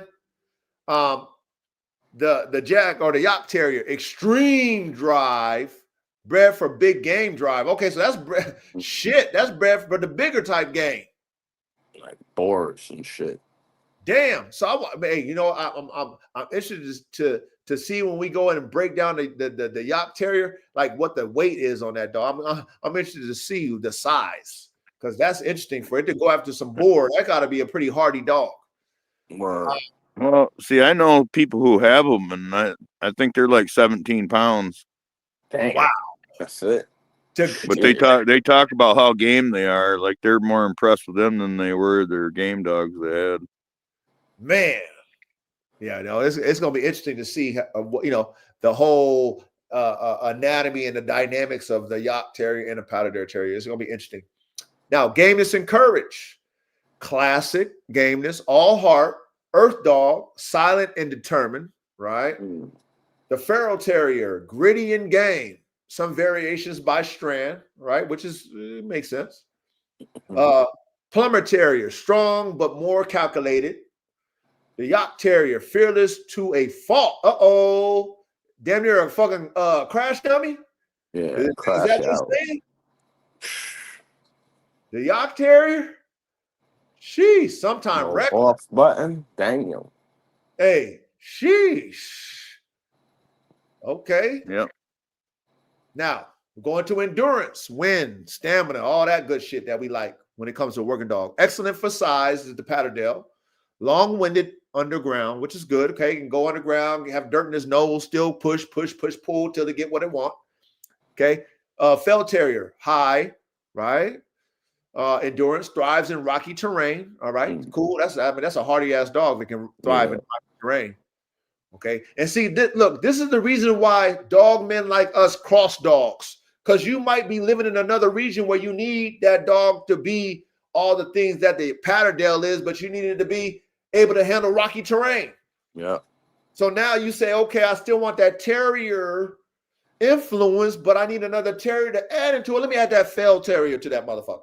That's why you go in those rock crevices. Yeah. That the other dogs couldn't. Thank you. Yeah, and you're gonna have to breed dogs with tough feet too, and dogs that are good climbers. Yeah. So as a artist and an engineer, this is why we cross breeds. This is why dog breeds have been created today. People like us who think outside the box to create the circle, okay? That's why. But let's carry on. Plumber Terrier, very good, okay, when it comes to that endurance and wind, which is good. Improved stamina from the Beagle influence. Mm-hmm.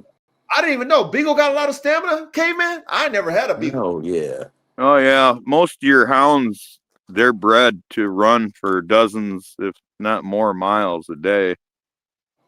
So they got stamina, they got tough skin, tough feet, and they very determined.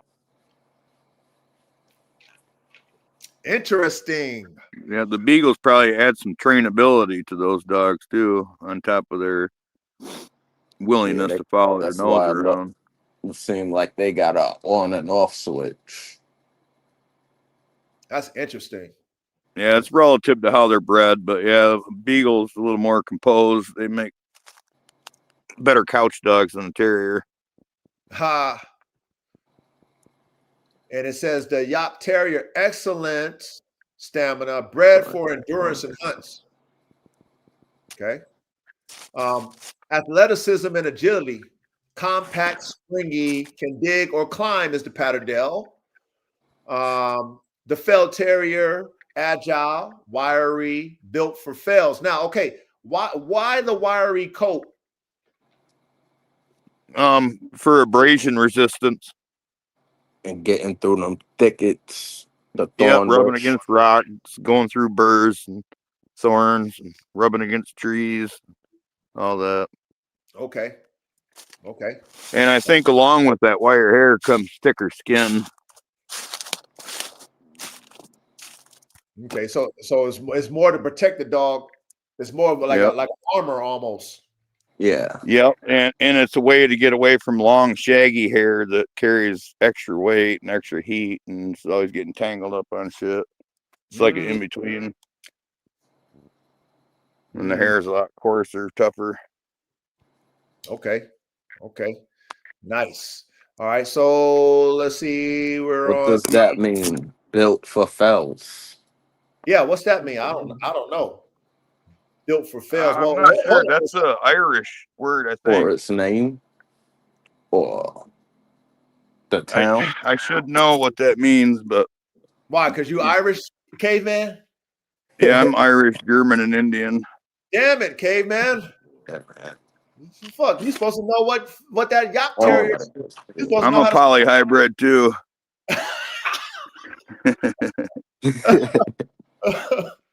Oh man. Yeah, built for fells. I don't necessarily know. Maybe that is, I don't know what that means. I mean, shit. All right, the area. I'll get somebody in the dictionary. The terrain. Probably. We can ask Miss ChatGPT later on. You know what that means. She'll give us the answer. Probably. I think Reddy's right. Yeah, I think you're right. It rings a bell, but I can't remember the meaning.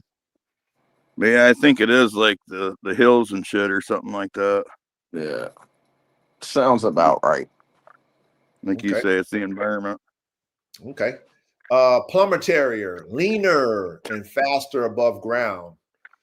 Okay. And then the Jagdterrier, stockier but powerful, jumper and swimmer. Huh.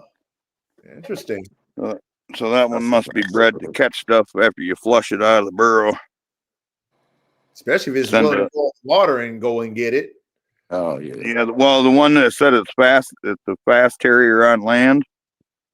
That's probably one that you would use with the mink. You'd use a mink or a ferret down the hole, and then when the rats or whatever, rabbits or whatever come running out, you want a little dart of a dog that can catch them before they run under something else. So then you would use the Plumber Terrier. That makes sense for the Plumber Terrier then. Yeah. Like mink man. Above ground. Okay. We got trainability and intelligence, which is very important. Okay, the Patterdale, smart but strong-willed. Okay, hard-headed but smart. Handler must be firm, so you got to be an alpha handler to handle a Patterdale. Okay, can't be fucking weak-minded. Patterdale will run amok on you. Fell Terrier, very handler bonded. old farm sense. What do they mean by That's old farm sense? What does that mean? probably like one man owner. What was it saying? Old farm sense? Yeah, old farm sense. Very handler bonded. Yes. And old I'm gonna farm. guess. I don't know, but I'm gonna guess that means you can have it on the farm and it'll lay there with the chickens, but it'll kill rats. Ah, that makes Mm. sense. So it can determine what is the What prey, this rat? what is game versus what is the farm animal that is okay and you're not allowed to fuck with. Right. Okay. Like it ain't going to stray away from the farm. It's going to do its job on the farm and not run away. Basically. Okay. Plumber terrier. Okay, we got high intelligence brain. What's this? Brain plumber bred for trainability. Ability. So that's Yeah. where the See, that's what beagle I was come in. saying Yeah, about the beagle. Yeah, a little more composed. Okay. Not so much drive. And then They have the determination, but they just not quite as wild. right, which is that balance is important. That Actually, yeah, the best rabbit dogs we ever had were Beagle Terrier crosses. What? Yeah. That's crazy. Damn. So you didn't even know you had a what do they call this one? Caveman plumber terrier. You didn't even know you had a damn near a plumber terrier. No. Damn. Okay. So then let's see. The Jagdterrier, when it comes to trainability, is high. Responds well to structure, but hard-headed. Yeah. Which makes sense when you're dealing with a very highly driven dog. Yeah, if you don't have a stubborn, hard-headed dog, it's gonna quit when it's chasing something. It's just gonna say, "This ain't no fun no more. I can't catch it," and it's gonna quit. But a dog that's hard-headed is just gonna keep following. Keep going. Yeah. So of course that comes with the territory. If you want that high-driven dog, that's going to take it to the maximum. But of course, this is where you got to come in as a trainer, as a handler, and really put that structure behind that dog, so that dog understands. Okay, with daddy or mama, whoever is the trainer, right? I know I gotta stop with you because we ain't gonna let up on them like they're not gonna let up on the prey that they want to get. Exactly. Yeah. Okay, so you got to be stubborn in your training and understand that stubborn dog is by genetics is what you want. You know what I'm saying? Because like you said, K-Man, we want them to not quit when it comes to go getting that game. You know what I'm saying? Period. So that makes sense. Let's go to handler sensitivity on the Patterdale. Okay, moderate, tough, but bonds tightly when handled right. Okay, so what does that mean by moderate and tough? Like, what do y'all get from that when it says the handler sensitivity needs to be moderate but tough? Like, what do you get from that? You don't gotta be so like aggressive with the dog. You could be calm and patient, but still firm. Still, yeah. I agree with y'all. Yep, exactly. Right. You can't be over. It's like a good NFL coach, right? You're dealing with men, you're dealing with alpha men, you're dealing with the best men, right? And you gotta be a damn tough coach, but you gotta still finesse the toughness. If you're weak and you try to be Mr. Politically Correct, they're going, you're dealing with alphas, they're gonna piss on you. Yeah. But if you fucking, if you're too tough, then they're gonna fucking, you're not gonna build a relationship with them. But if you're tough, but with moderation, toughness with moderation, then they slowly understand and you can still get your point across while still, keeping your authority. So that makes sense. That makes sense. Right. Okay, and that's why it says, but bonds tightly when handled right. That's what I just explained. Mm-hmm. Okay. With the Fell Terrier, it says moderate, biddable, with consistent handling. Oh, Now I so know, that's an asshole and a little bit. is that It's what like, biddable means? Because I know we had like this it, that come it up before. struggles probably with learning, probably like you telling it what to do, and it wanna almost like a stubbornness a little bit. Like almost like it's almost got like ADD type shit. Like you Yeah, don't necessarily know, you know what I'm saying? Like, okay, you gotta deal with it, but you gotta understand that, you know, he still might like, still want to do what the fuck he want to do. yeah, but he might work with you at the same time. Yeah. So you definitely gotta be patient with that type of dog. Yeah, And you gotta be consistent, obviously, because it says with real consistent consistent. Yeah, handling. Okay. This is good to know, you guys. That's why I said hell yeah. shout out to the classroom, man. Ain't nobody doing this shit but us, the Salute, ones that real salute. engineers that really want to learn over here. We want to learn over here. We're not here to be entertained, okay? We want to learn because we're really here for the dogs. All right. Plumber Terrier, um, higher, right? It's like you got to have a higher level, and then you got to be more tuned. It says more tuned to human feedback. So you got to be really tuned in to the dog, and you got to have a higher level of handler sensitivity. So you really got to be aware of everything that it is to that dog. Because I can see someone who isn't really in tune with their animal calling a dog like what do they call? What is this plumber terrier? I can see somebody expecting something out of this dog, but they don't understand the psyche of it. So they put these expectations because they're not in tune. Yeah, So your handler sensitivity has to be higher because you got to be very good at being a dog man and really being in tune with your animal and understanding that, you know what, that animal is going to take a little bit more of your patience, tuning the mental up yeah, and making that dog trust you. You know what I'm saying? And I think that's because of how smart it is with that beagle and shit. Like that dog is, you know, that dog's looking at you like, motherfucker, you know, I could do it myself. I don't need you to tell me. exactly. And you got to be aware of that dog's understanding that, you know what, his stubbornness or her stubbornness might not be because she just can't do it. Maybe because she want to do it her way and she doesn't trust, or he doesn't trust that you doing it the right way, or you teaching the dog the right way. Yeah, Okay. So again, this is what we understand as dog men and dog women. Like it's frames, brains, and motors. Frames, brains, and motors. And you got to be in tune with all three as a dog man or a dog woman. Okay. If you're not, you're gonna throw away a lot of good dogs, man. You're gonna ruin a lot of good dogs because you have no clue about how to deal with a dog's mentality and work it and understand it. The Jagdterrier, it says low handler sensitivity, dominant independent worker. So damn it, hey, the Jagdterrier is like the fucking Kangal. they don't need you. It don't need you. By nature, it's already in tune with what it's got to do. That's crazy. That's a little dude though. Like, That's the trying to difference have between a a dog pack that in him. works for you and a dog that works for himself too, though.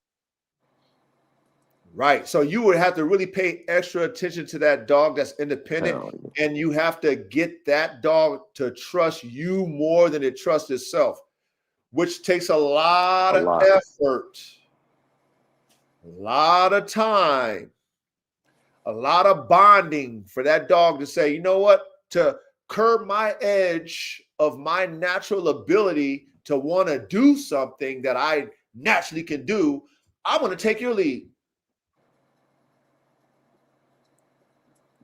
So what I'm learning about the Jagdterrier, so far that Jagdterrier really ain't for everybody. You know what I'm saying? It's like the Malinois of terriers, but we're going to keep it going. Temperament, okay, off work. Intense but calm when properly exercised is the Patterdale.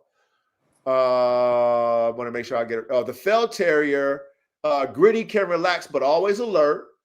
Okay, we got the Plumber Terrier, stable and social, good off Good off switch. switch.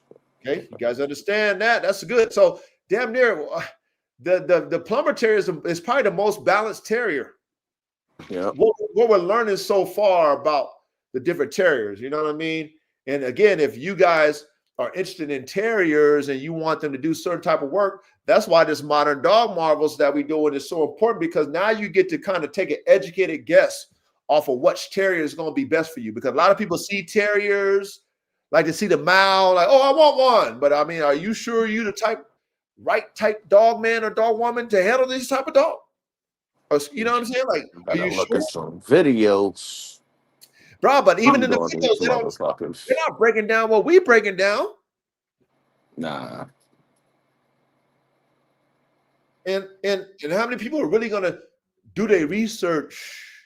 You know, they see a dog that's cool, they want it. And that's it. Yeah. They don't do their research and figure out how that dog matches with them as a dog man or dog woman. They don't really do that till they own the dog and that dog fucking runs amok on them. Right. And how much do you value peace and quiet and lazy time? Because you ain't gonna get that with some of these dogs. Nah, not with these dogs. Nah, they want to work. No, they want to work. You know what I mean? Again, that's why I say you got to match the dog with your personality. You know what I mean? You know, you just can't just get a dog because it's cool and shit. You know what I'm saying? And like I said, even with the pit bull, like they so used to putting that dog in the backyard and shit on the chain and shit. You know what I'm saying? I mean, you ain't really got to do no work. But with these type of dogs, they're gonna make you work. They're gonna tear shit up. They're gonna dig holes. They're gonna do all kind of shit that make you fucking like, goddamn, I gotta either work this dog or get rid of it. So the Yacht Terrier, hard temperament, dominant, not ideal pet temperament. So that's not a pet dog for the Yacht. I don't know. Okay. Ideal work type. Now we get into his job, which is what, you know, the nitty gritty, right? Patterdale, underground, vermin, fox, badger. Okay. Fell Terrier, farm fox, badger, hill country. The plumber Terrier. I should know this by now. God damn it, man. Multi-purpose, vermin, and sport.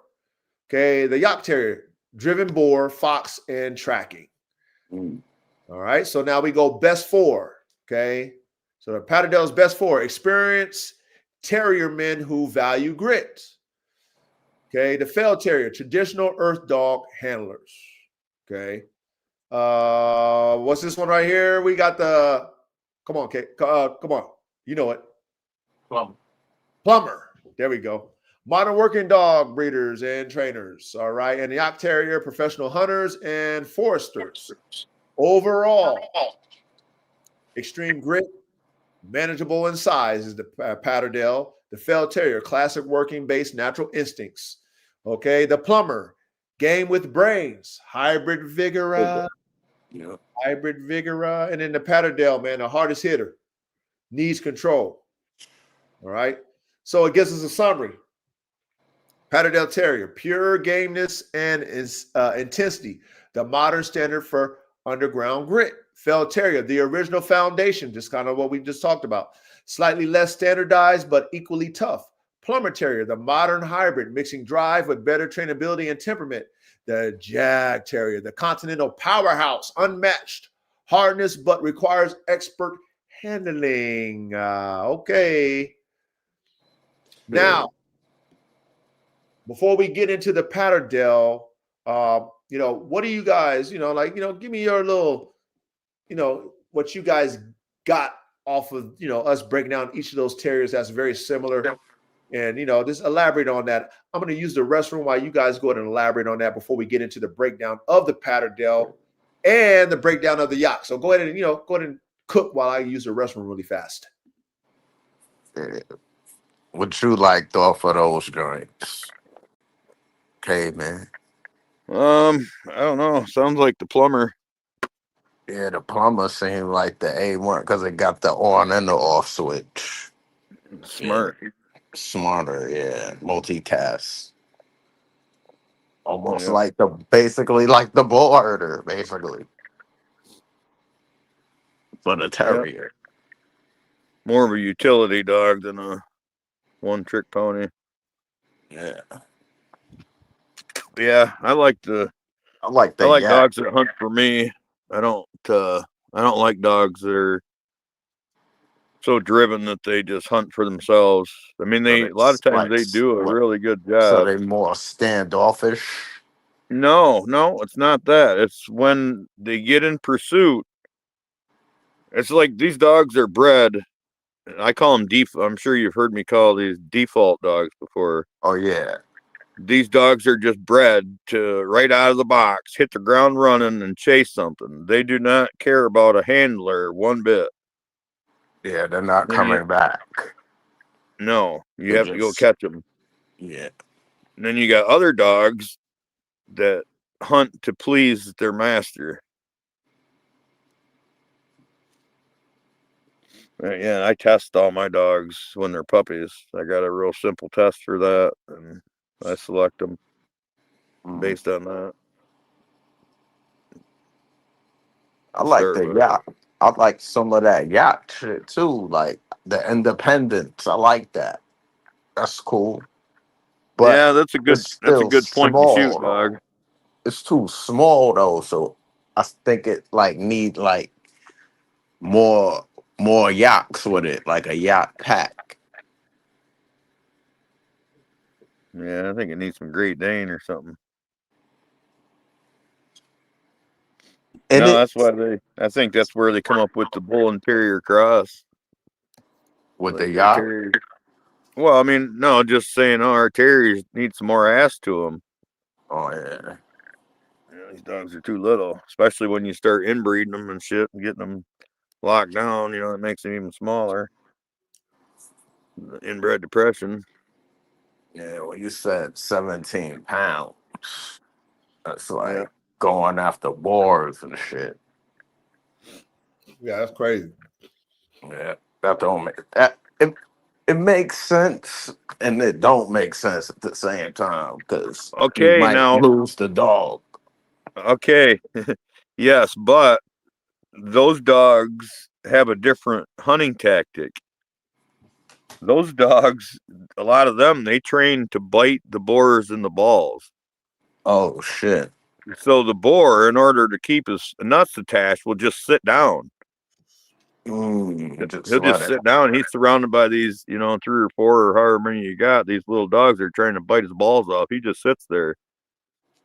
Mm, Well, that would subdue any yeah. animal. Biting his balls. Word. That makes sense, man. Oh man, I mean shit, man. We cooking all hey, we cooking, aren't we? So it looked like that plumber is the one. We like that one. Yeah, yeah. I like the plumber too. It's more of a balance, it's more of a balanced dog. You know what I'm saying? It can do everything that all the, let's say, the Yak and the Patterdale can do, but it's a little bit more. It has an on-off switch, like they said. Yeah. More manageable, I would say. Yes. Almost like the bull herder a little bit. Yeah, Multitasker. definitely, definitely. Yeah. Okay, well, now let's get into the evolution, the history, and the creation of the dog. Now we're gonna get into the schematics and the All right. formula and the what, where's, and whys and all that stuff that we always do here when it comes to these modern dog marvels, classrooms that we have now, what I mean, that we founded over here. So yeah, let's go ahead and dig deep into it, shall we, man? So we're gonna go with the Patterdale first. History and creation and evolution. It says origins, right? Region, North England, Lake District, okay, Cumbria, and Yorkshire Dales. Era 1800s, early 1900s. The Patterdale was developed by fell hunters and farmers in the harsh, rocky hills of northern England. So fell must be an animal, a game animal. Okay, maybe, I don't know. Maybe we'll find out. It was bred from local fell terriers, right? Which we know that was the foundation. That's what you was mentioning, Reddy.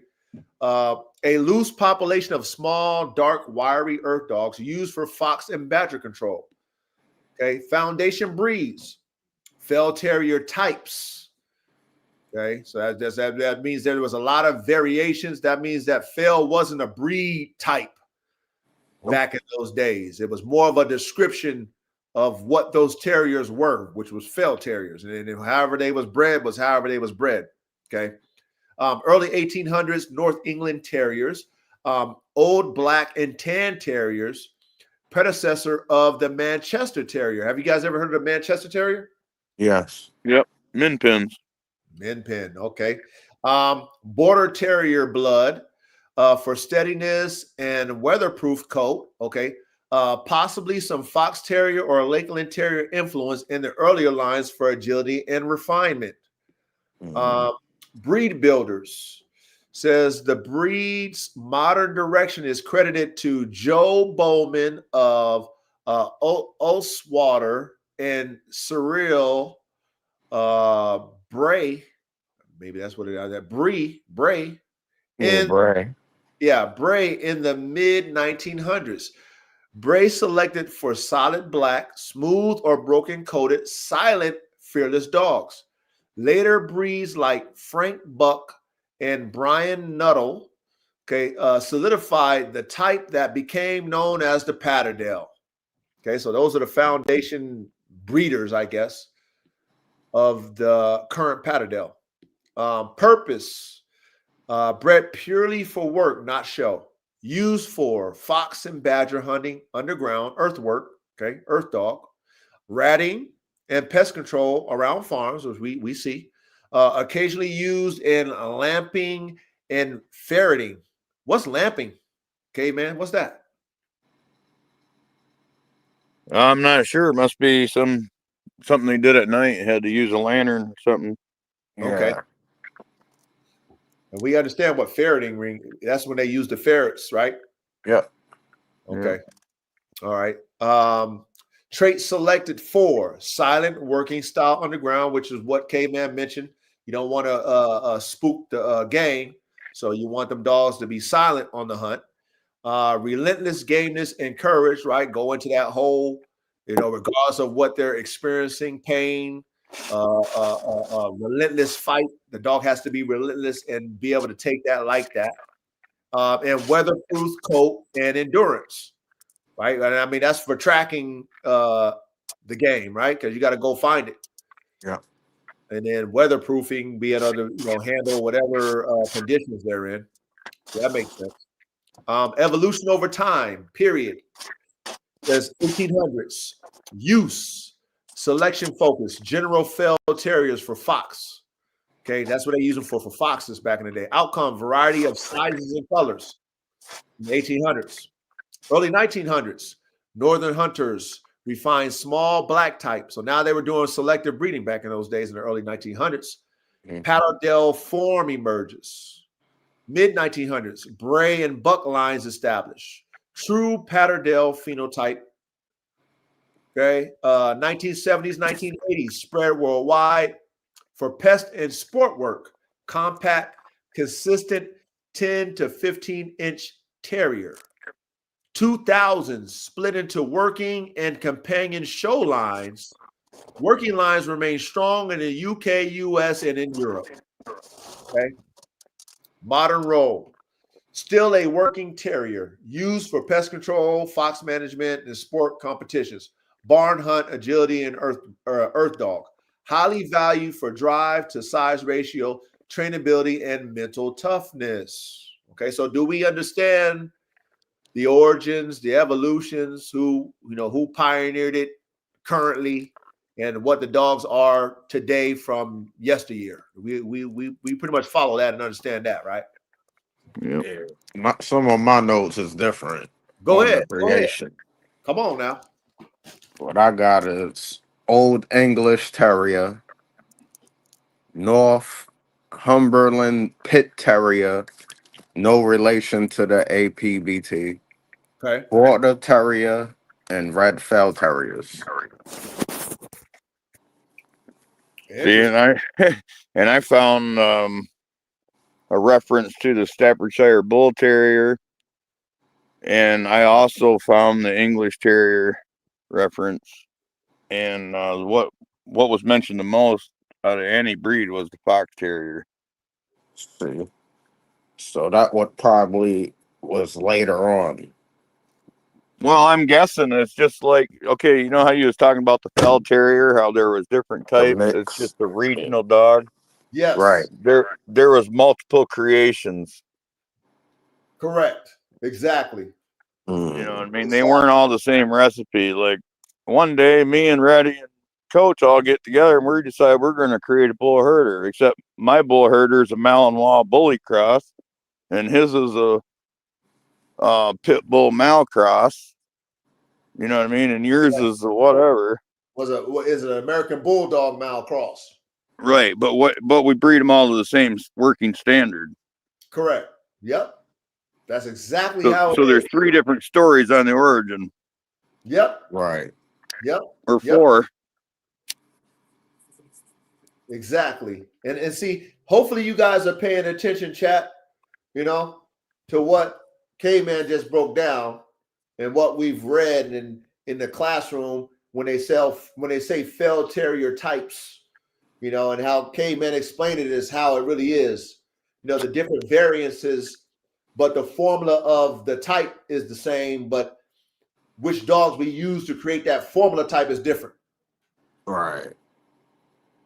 Okay. The outcome of the job was the same, but because of where we were in Europe, North England territories, wherever Not no you know, work with what we got. dogs. But those dogs were terriers used for the same thing.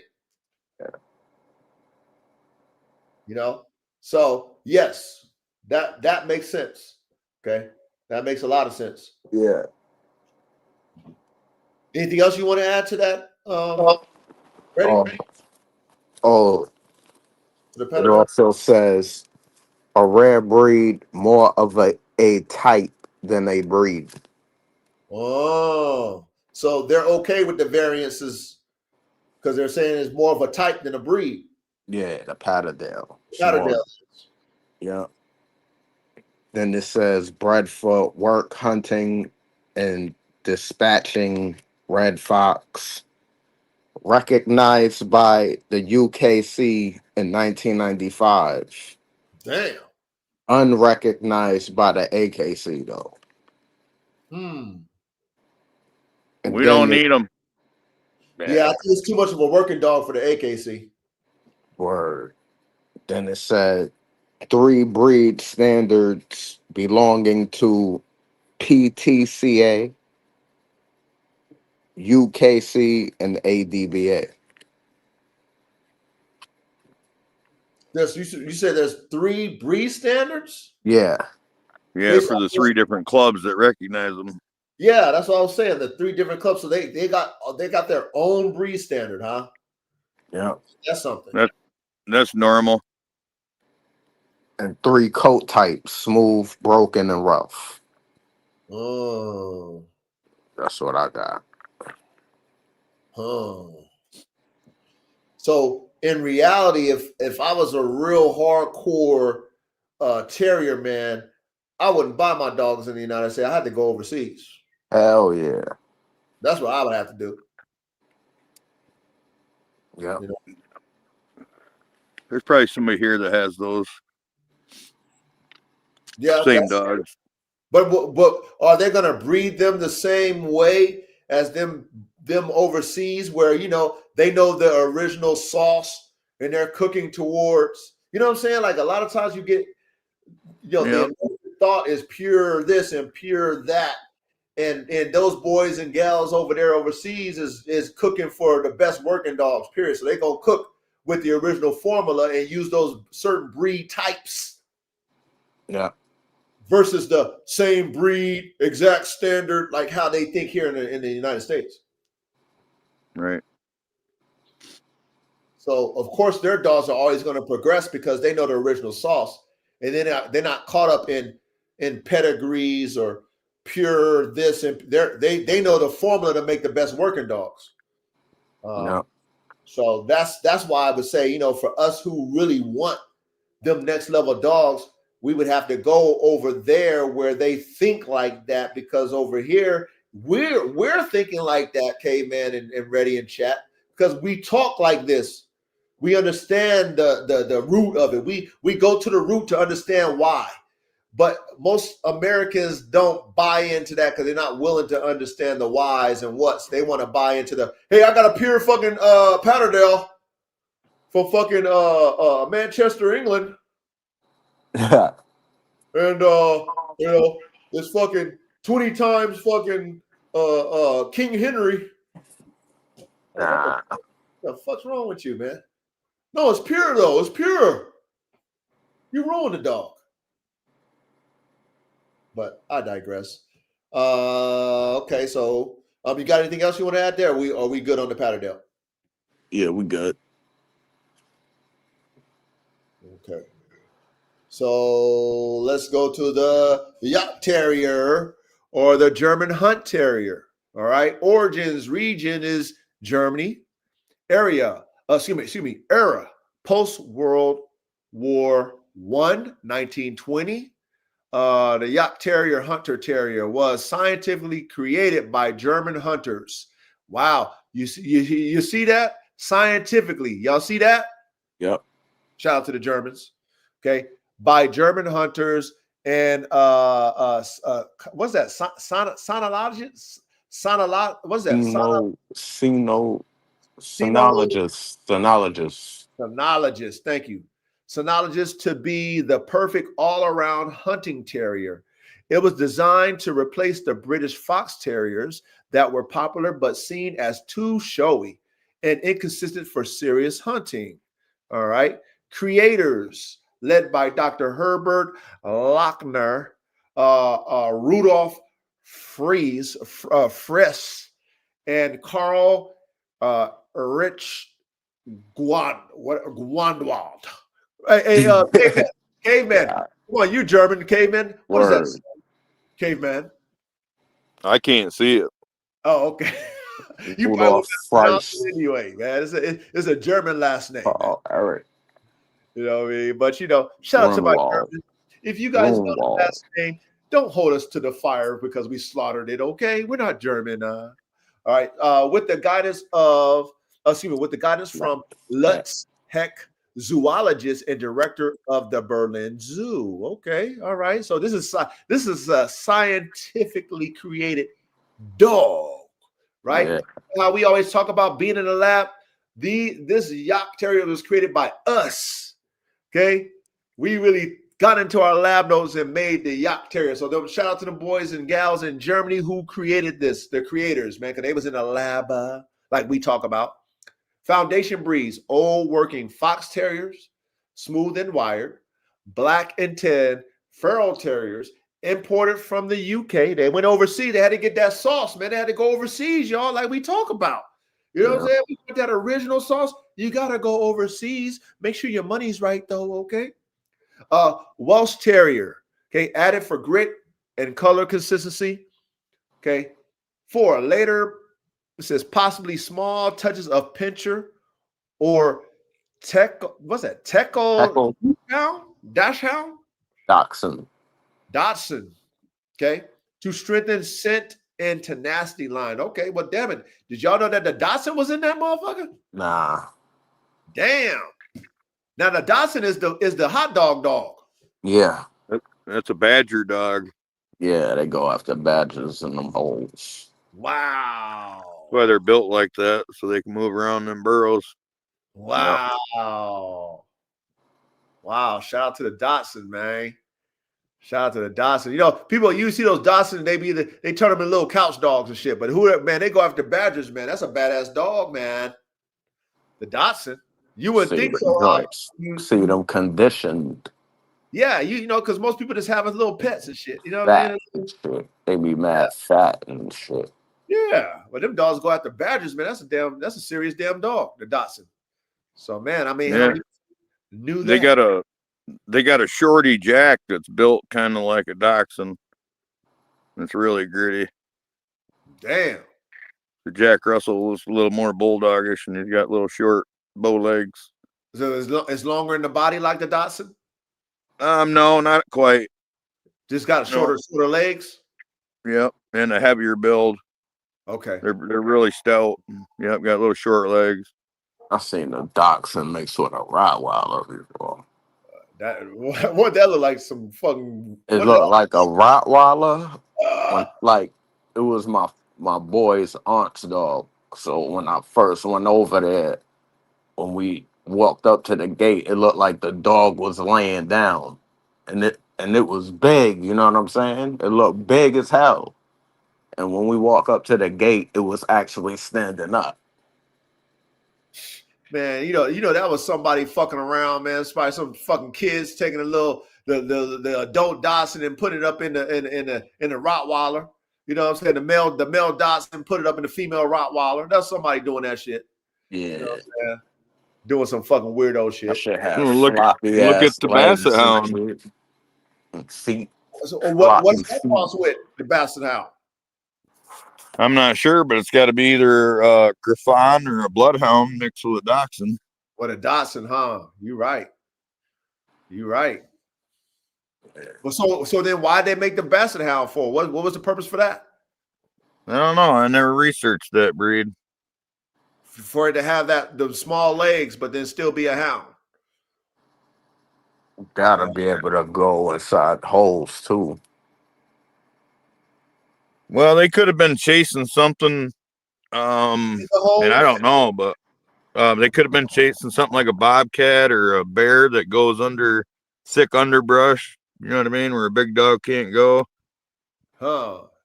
And That's about maybe the only they're reason I they see. vocal. They might be a lot of vocalization with them too. Oh Hey, yeah, there is. Yep, that, they're like a beagle. hey, you know what? That might be another modern dog marvels we gotta do is the hound. Yep. Because there's so many Yeah. different experiences. You know what I mean? Oh, there's so many different hound breeds. Yeah, we got to put that on the list. Yeah, and there's so many different traits that a hound can have, and so many styles. And yeah, you can go on for a month on that. That's what I'm saying. We're gonna have to do that, add that one to the list. So but the next one we're gonna do is the Kangal, right? Because we want to know the different variances of the Kangal. Yeah. So we do You that see one. what Dylan said, right? With the I basset. hold on, let me see. I didn't see what he said. Okay, hold on. I'll put it up here. He said the basset so it can track but slow so the hunter can keep up. It ain't that fast because of the small feet, small legs. So you would use that for tracking people or something then? Because that's the only reason you'd want to.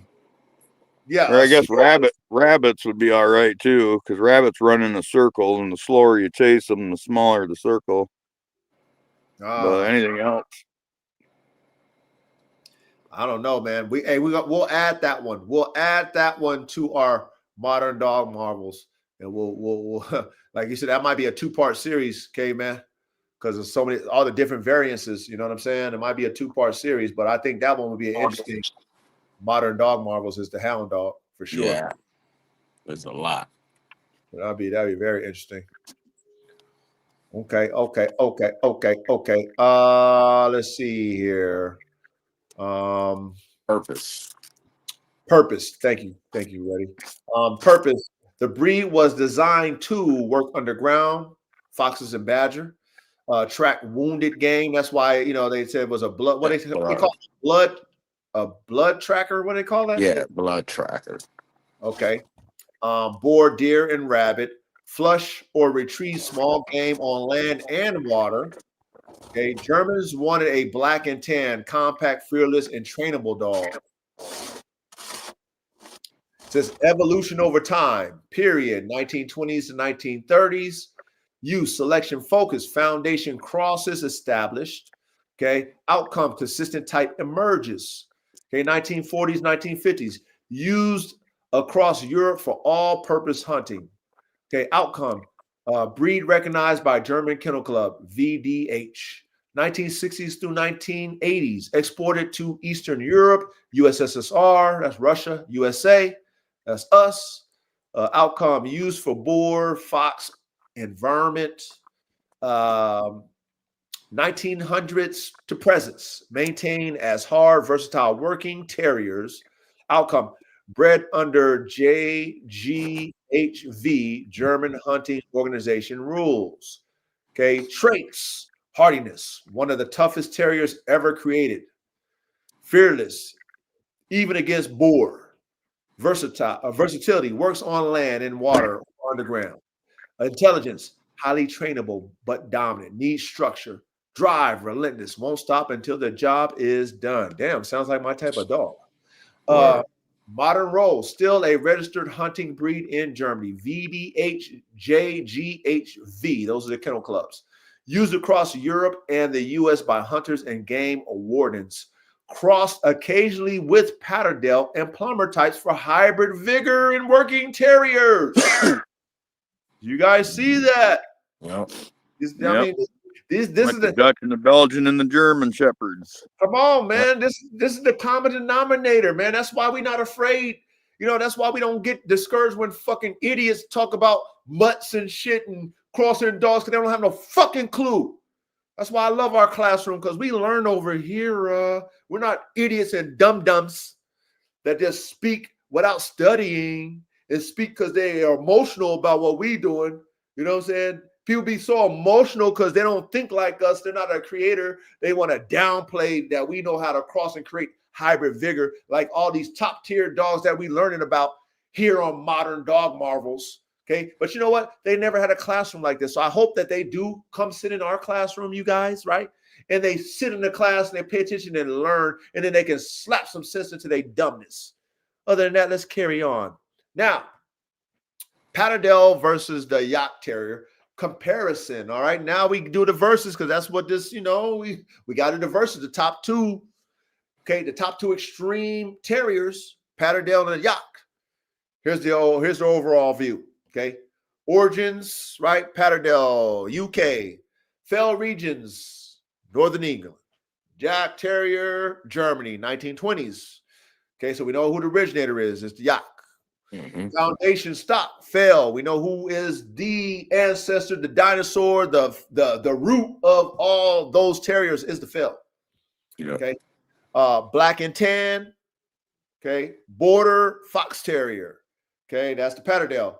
The Jagdterrier, fox terrier, Welsh fell terrier, and then the pincher. They added the Germans added their own sauce with the pincher. Okay. That's that. What you call that, K-Man, when it's more than two? A composite breed? Yep. Okay. Shout out to K-Man. Yep, polyhybrid. Polyhybrid. Shout out to K-Man for that. Okay? Yeah, that's polyhybrid usually used in plants, and composite is used in like mammals. Okay. Y'all, hopefully y'all taking notes. Y'all learning over here in the classroom. All right. So purpose, fox, badger, underground farm pest control. That's the Patterdale. The Jagdterrier, multi-purpose hunting, boar, fox, deer, and retrieval. Temperament. Okay, silent, gritty, loyal to the handler is the Patterdale. Jagdterrier, fearless, dominant, high energy. Build. Now here we go. 10 to 15 inches is the Patterdale. 12 to 18 pounds, compact in the body. The Jagdterrier, 13 to 17 inches, 17 to 22 pounds, muscular. Okay, so there we go. That's why they use them on the boars, K-Man. Because they're built more bulky and they're built a little bit heavier. Yeah. Which makes sense. And muscular, I mean, it can have, I guess, any type build. It does not necessarily have to be compact.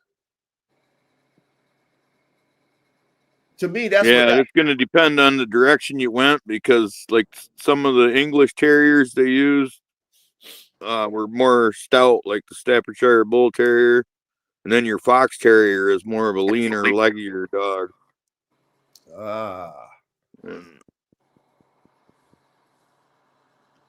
Coat colors for the Patterdale: black, chocolate, red, black and tan. Jagdterrier, always black and tan or dark brown.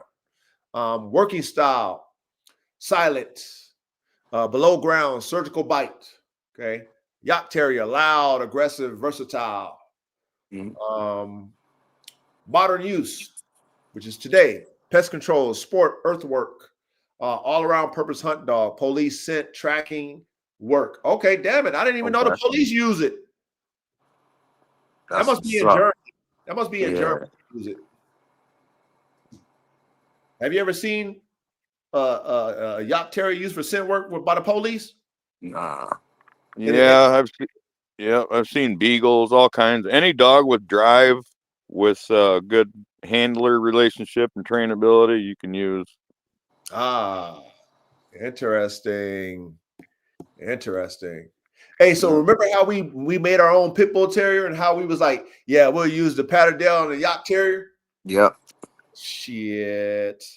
Shout out to that, man. If y'all ain't even watched that one, go watch that classroom we did on making the American Pit Bull Terrier 2.0. We used all kind of different dogs to make the American Pit Bull Terrier today raw, right? Our own sauce.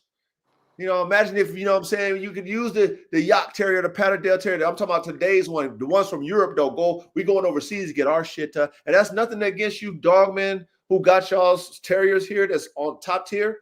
There's nothing against y'all. But if I'm gonna go, you know, like I said, if I was into the dope game, I'm going over there to the Columbia.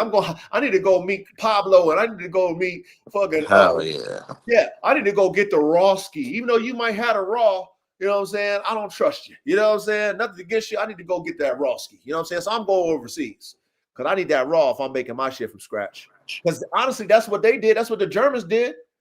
Yeah. To make the Yacht Terrier, they went over there to the UK and got their shit. They didn't go over there to Germany and fuck with somebody. Hey, I already got the sauce. Like, nigga, no, man, I need to go. I'm going to get that original sauce, man. You know what I'm saying? So, summary. The Patterdale Terrier was the refinement of British Fell Terrier's tradition, a small, silent, relentless fox and pest killer bred by farmers and terriermen for rugged, rocky terrain. The Yacht Terrier was the engineered German response. Oh, man, don't you love it when you have a fucking chat GPT that understands how you think? She knows that I love engineered shit. Because isn't that what I always call us, engineers? Yeah. Okay, so shout out to her, man. She know what time it is. Okay. Was the engineer, that's why she put it in that type of, that type of little engineered German response, a scientific blend of fox, Welsh, and Fell Terriers bred to create a black and tan super hunter that could track, flush, and fight across land, burrows, and water. Both breeds are purely functional working dogs, compact, hard, courageous, and bred for performance over appearance. And we've talked about that too over here, okay, in this classroom. Okay. Now, I asked her opinion now. I said, in your opinion, which would be the ultimate terrier? Because, that ties into our topic tonight. Ties into the verses, the Patterdale and the Yacht Terrier. Now, based off of what we've learned, we can draw our conclusions based off the classroom, especially if you've been paying attention in class. If I had a pop quiz, after all of this class work that we've did, and, we broke it down. I told you, tell me which one's the ultimate dog. Why? This is what the coach did for us, right? The assistant head coach, Miss ChatGPT. Okay. Now, she says there isn't a single ultimate terrier for everyone because it depends on what ultimate means to you. Endurance, gameness, versatility, trainability, or raw hardiness. That said, here's a detailed breakdown of how each of the great working terriers measures up, followed by what I and most serious working dog historians would call the closest thing to the ultimate terrier ever bred, comparing the top working terriers. All right. So she goes through and, she does it. And let's just do it since we're in the conclusion of the class. So we'll just go through it. Okay. Patterdale. Strengths: compact, silent, fearless, unstoppable, underground, legendary, gameness. Okay. Weakness: needs experienced handlers, too intense for casual homes. Best at underground, fox badger work, pest control, small predator, hunting. The Yacht Terrier: incredible versatility, hunts, tracks, retrieves, fights, all-purpose killer. Damn. Extremely hard, dominant, loud, difficult for novice. Best at driven big game hunting, boar, fox, raccoon dog, blood tracking. Okay. Plumber Terrier. Okay, this is something that we kind of agree. This is kind of that in between. This is that sweet spot. High intelligence, trainability, and versatility. Excellent all rounder. Okay, less pure grit than the Patterdale. Slightly hybrid temperament. Okay, which that to me is it's a blend between all of it. I think that's where that balance come in, like we were talking about the temperament. Okay, so that's what I get. There's something to that too, because some dogs aren't smart enough to keep themselves alive. They'll just charge right in and get eaten by a bear. Yeah. And that's why you would go more for the Plumber Terrier. Yeah, that's one of the reasons. Yep. But the intelligence, trainability, versatility, those three words that you started off with, that was winner. Yeah, you'll be able to call them back. Yeah, high intelligence. Yeah. Well-rounder. Says best at pest control, sport trials, obedience, tracking, crossover. Okay. Border Terrier. Steady. Biddable, durable, weatherproof, can work or live in the house. Okay. Yeah. Weakness. Go ahead. You gonna say something, K-Man? Yeah, that word biddable means cooperative. There we go. There we go. All right, good. Now we know what it means. Chat, classroom. Shout out to K-Man for that. Weakness. Not as hard or fast as the fell type.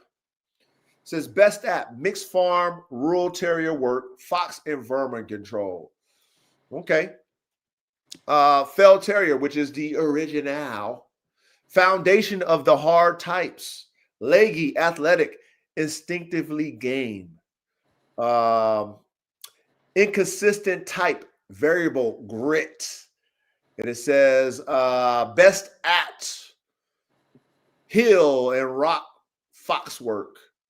Breeding base for Patterdale is the fail. Okay. JRT working type. Okay. Jack Russell Terrier. Fast, agile, intelligent, big heart. Okay. Weakness, can lack finish compared to darker strands. Weakness,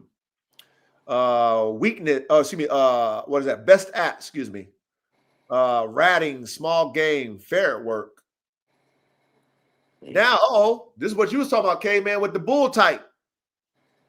Okay, the bull terriers, staff bull, American pit bull crosses. Okay, enormous bite power, tenacity. Too large for earthwork, less suited for underground. Above ground vermin control, hunting, hybrid lines. Okay. Now it says measuring ultimate across 5 core traits. Now it's giving us the star rating for the traits of these terriers that we're comparing, right? So it says gameness, Patterdale gets a 5-star. Jagdterrier gets a 4-star. Plumber gets a 3-star. Border gets 2. Fell gets 3. Versatility, Patterdale gets 3. Jagdterrier gets 5. Plumber gets 4. Border gets 2. Fell gets 2. Trainability, 2 for the Patterdale. Jagdterrier gets the 3. Plumber gets the 4. Border gets the 4. Fell gets the 2. Endurance and wind, Patterdale gets the 4. Jagdterrier gets the 4. Plumber gets the 3. Border gets the 2. Fell gets the 3. Handler compatibility, Patterdale gets 2. Jagdterrier gets 1. Plumber gets 4. Border gets 4. Fell gets 3. All right. Verdict. Okay. The ultimate terrier depends on your goal. Okay. I love how she breaks this down for us because, we might have our own goals. You know what I mean? Why we would pick which terrier that we want based off of our needs. So it says, for pure grit and gameness, Patterdale Terrier, the benchmark for heart, silence, underground determination, the trusted modern descendant of the Old English game terrier tradition. For all-around versatility and utility, The Jagdterrier, most complete working terrier ever engineered. Can track, retrieve, hunt, and fight in any terrain. The German Shepherd of the terrier world. Okay. For intelligence and adaptability. This is one that a lot of us like. The Plumber Terrier. Okay. A more balanced, controllable worker with hybrid vigor. Good in both traditional work and modern sport. Okay. If we had to name one overall ultimate terrier, drum roll, please. The Jagdterrier earns the title on versatility and utility alone. It was literally, you guys. This is all us. This is what we do. This is how we create the ultimate dogs. This is us. It was literally engineered to be the perfect all-around hunting terrier. It combines Fox Terrier for athleticism, Fell Terrier for grit, Pinscher for trainability, the Dutch, what was that? What's that? Dotson. Thank you, Reddy. Dotson for tracking and instincts. Okay. It can do everything the others do underground, above ground, in water, on blood trail, and do it with nerve and durability that rivals dogs twice its size. But if you define ultimate by heart and true gameness, the crown still belongs to the Patterdale Terrier, the closest living embodiment of the old British game dog in miniature. Nice. Okay. Summary. All-around performance and versatility. Jagdterrier. Pure gameness and courage. Patterdale. Best balance in brains and grits. Plumber Terrier. Classic traditional working terrier. Fell Terrier. Okay, man. Okay. I got a question. Go ahead.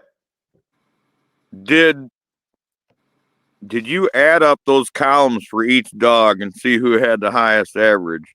Let's go. Let's check it. I haven't done that. Let's do it.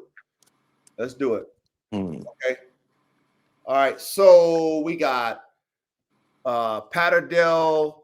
Let's see. Let's add them up. We got 4. We got 5. We got 3 is 8. We got 10. 16. We got 14. 50, 16, right? Yeah. And the Jagdterrier, we got 4. We got 9. We got 12. We got, what's that? Fucking 16. Yep. And 17. Plumber, we got 3. We got 8.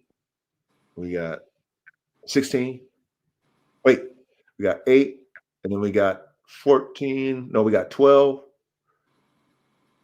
See, we got, okay. Then we got border. I'm like 18, right? Yeah, we got, with border. So the winner is going to be Plumber. That's what I figured.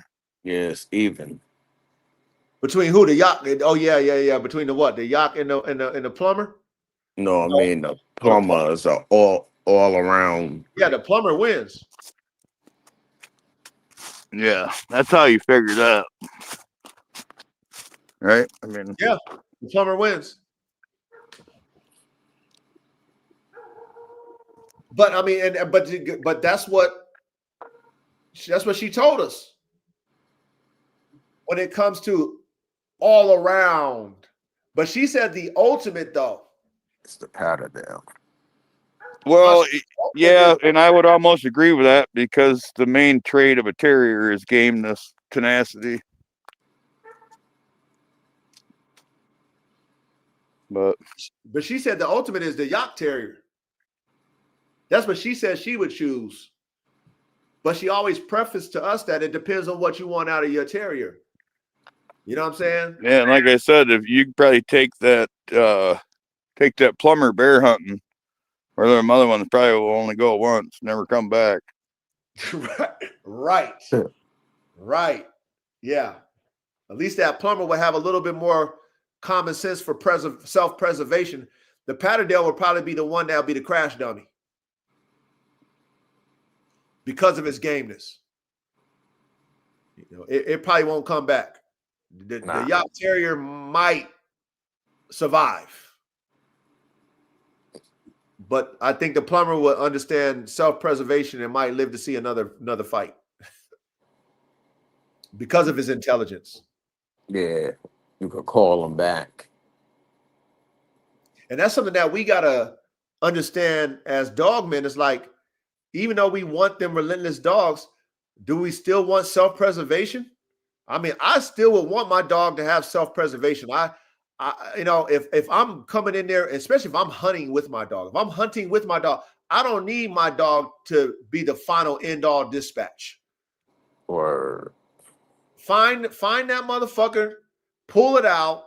If you need help, I'm here to help you. Or I got some other dogs, and you know, you ain't gonna have to go in there alone and not come back out alive. You know what I'm saying? Like, I don't need you to be dead game. Right, because a dead game, I mean, I tell you stories about dogs that will like attack front end loaders and get ran over. We'll go up and grab a front end loader's tires as it's driving through the junkyard. You know, that's a little too game. Yeah, that's a little too much. Yeah. And again, if you breed in that way, you know, that's what heavy inbreeding will get you, right? It gets you know, like we said, it's inbreeding depression. So, you know, you're making a dog go outside of nature and do things that it shouldn't do, you know, based off of like, it's so, you know, it's like somebody that's very infatuated with death, and then they become serial killers and shit. Basically, what you got there is a band dog. What do you mean? What are you talking about? What do you mean? Them dogs that are like that, they're literally a band dog. Like, you got to keep them restrained because they're going to kill something. And I mean, if it means running across 4 lanes of traffic or running into the jaws of a bear or whatever, they just do it. So it ain't always good. You want a dog that's a little more tactical, knows when to go in. I would think, K-Man, because the band dog is more of a composite breed, that it wouldn't be as fucking one-track minded. You know what I'm saying? Well, I mean, a band dog by definition is a dog that has that mentality. It doesn't really matter what breed it is. It's a dog that down. It's banded. It's restrained because when it gets loose, it's going to work. Something. Yeah, but it's not gonna just run after. Like, I don't know. Like I said, I have band dogs. My dog won't just run after my fucking Kubota and shit. He's not stupid. He's smart. You know what I'm saying? Now he's driven for prey, but he got a brain. You know what I'm saying? I think more heavily inbred dogs, K-Man, is the ones that fucking just, like I said, there's no thought in the breeding diversity of the dog. So let's say if the dog was already a nutcase and you just keep compounding that nutcase gene, then of course it turns into a crash dummy. Yeah, basically that's what I'm saying is them point and shoot dogs, them terriers, them shepherds, the mastiffs, like the band dog, that's what they are. I think you're describing, I mean, I don't want to start splitting hairs, but you're describing a catch dog to me. A band dog is a little not as composed. I mean, they're literally like, they're trying to get off the leash. They're trying to kill something. Gotcha. I mean, you have to restrain them. We're a good catch dog. You could handle them off leash and then send them into a hog and then call them off. Yeah. I hear what you're saying. You know what I'm saying? I definitely hear what you're saying. At least when I say band dog, that's what I'm referring to. Anyway, whatever the definition is. Yeah, no, I hear you. I definitely hear you. You know what I'm saying? I definitely hear you. But yeah, man, I like the fact that we learned about how them Germans engineer everything and how they engineered the Jagdterrier, and how, according to ChatGPT, that's her choice as the ultimate terrier. And I understand why she said that because of my style. I like extreme performance. So that Jagdterrier is an extreme performer because that's how the Germans engineered it. And they put the brains in it with the what is it called? Okay, what is it called? Ready? What's that Pincher. called thing? Dotson Yeah, the Dachshund and the Pinscher. and the pincher. So they put a computer in that motherfucker so that it's not a crash dummy.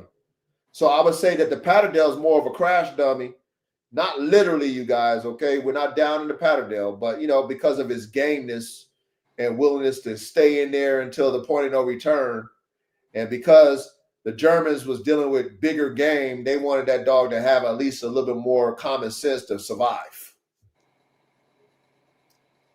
Because you are dealing with an animal, and maybe that common sense told that Jagdterrier to like do what Caveman said, bite it in the nuts.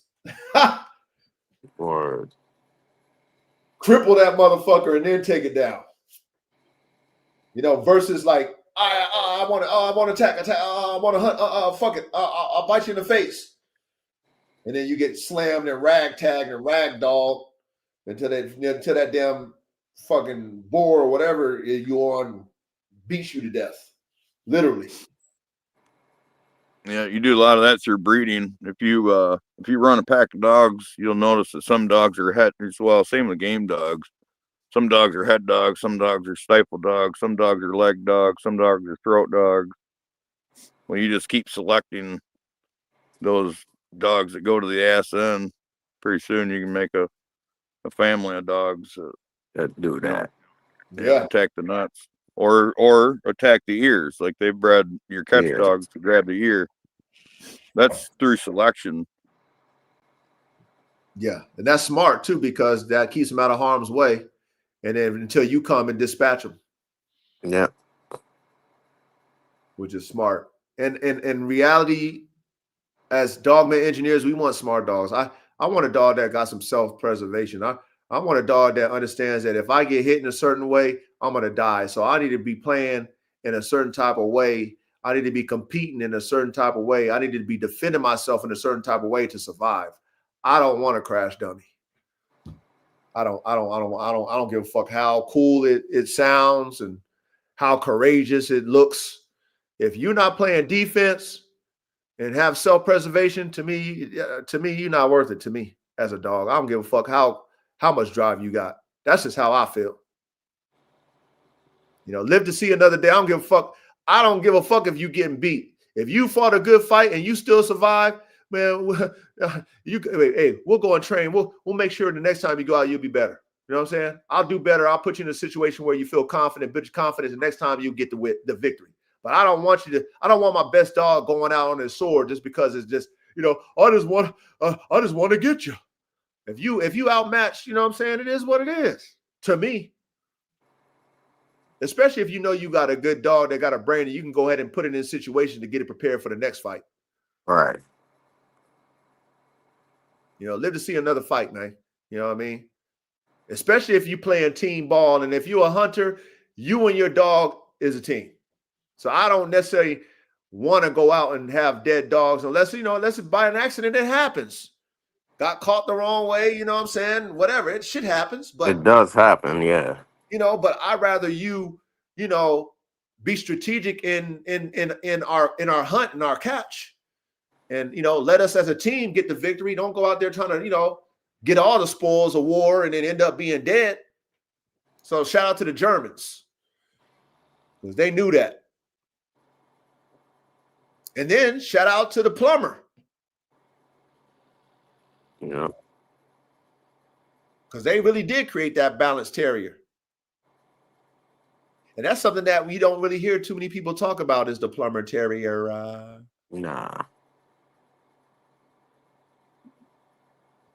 Shout out to what's that? I don't think I ever heard of that breed.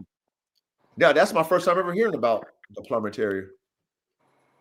He's what's that? All in US. If I slaughter your name, please don't hate me.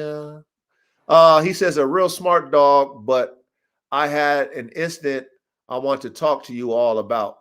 Okay, he said, I was walking my dog, and one of my friends grabbed me from the back. The dog did not bite them, but when they patted me on my stomach, the dog ended up biting them. Was that a bad thing? Man, I don't know. I can't really comment on that. I mean, maybe your dog felt some threat, maybe not in the initial grab, but maybe your reaction made your dog bite your friend. That's the best way I can. I mean, anything that y'all can add to that, that's the best way I can answer that. That's up to you. Oh, that's therapy, emotional support, though. Okay. Maybe, like I said, maybe your dog sensed something that you was in distress. Being that is a therapy, emotional support dog, maybe your reaction triggered your dog. You know what I mean? Like, that's how I could see it. Where your dog bit that person because of how you maybe responded. Yeah, that's the only way. Energy. Yeah, maybe you like bent over and made a noise that, or you know what I mean, where your dog responded, like felt like you was in distress, and so it felt like it had to protect you. But man, we cooked up, man. Anything else we need to add to this one? Because, bro, this is an amazing cook up. Yeah, that was a good one. Yeah. We nailed it right there. You know what I mean? And I hope more. Go ahead, K, man. I always like new information. Yeah. Yeah, me too. Yeah, me too. And that's why we will never get stale, caveman, as dogmen over here, dogmen and dogwoman engineers, because there's so many different working breeds, and there's so like just to go down to the origin and the whys and the what's and the hows. And, it's very intriguing for us because that's what we do. We do that.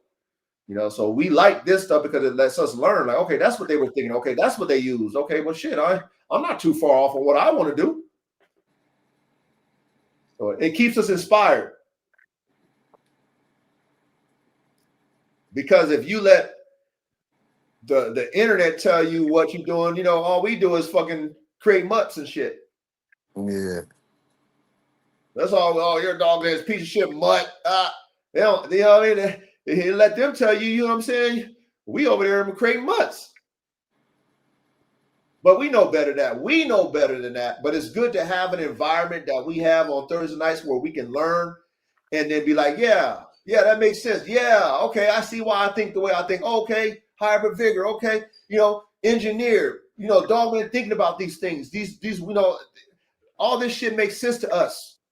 But for those that don't understand, when they come to our classroom, caveman, ready, chat, hopefully they pay attention and they get it. The light come on. Bing. Oh, I get it. Okay.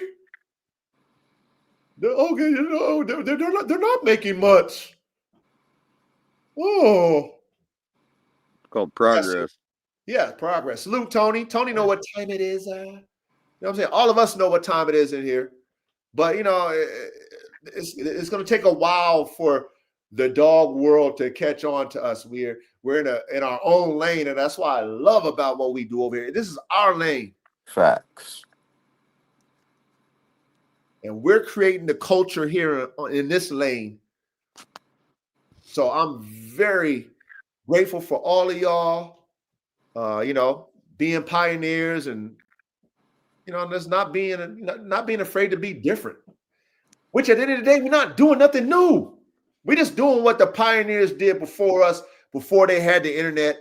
The ones that had dogs, had their little crew like what we got, got resources. They got dogs. They're working dogs. They're seeing what works, what doesn't, and they're cooking in the lab. And then they have what they call the feral type terriers, which is everybody's version of that type of terrier working dog. That's all it was. Before there was somebody saying, okay, this feral terrier is only this and that's it. Before somebody came and tried to dictate the feral terrier. Versus, hey, the Patterdale that we had in 1980, these 1990 ones is looking kind of watered down as far as their performance. So we need to go back to the source and cook like the originators. That's what they do in Europe. Not in America, though. We'll keep breeding that motherfucker till that shit's trash. Yeah. No, we got to have it pure. No, we got to have it 100 times fucking this. The fuck's wrong with y'all?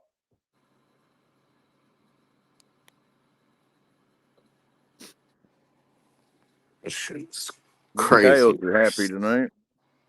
Say it again. Oh, yeah. So the coyotes are happy tonight. Hey, the coyotes don't be fucking around where I'm at because of my dogs. They don't fuck around. They used to Oh, be. they're about 2 miles away, but you can hear them pretty good.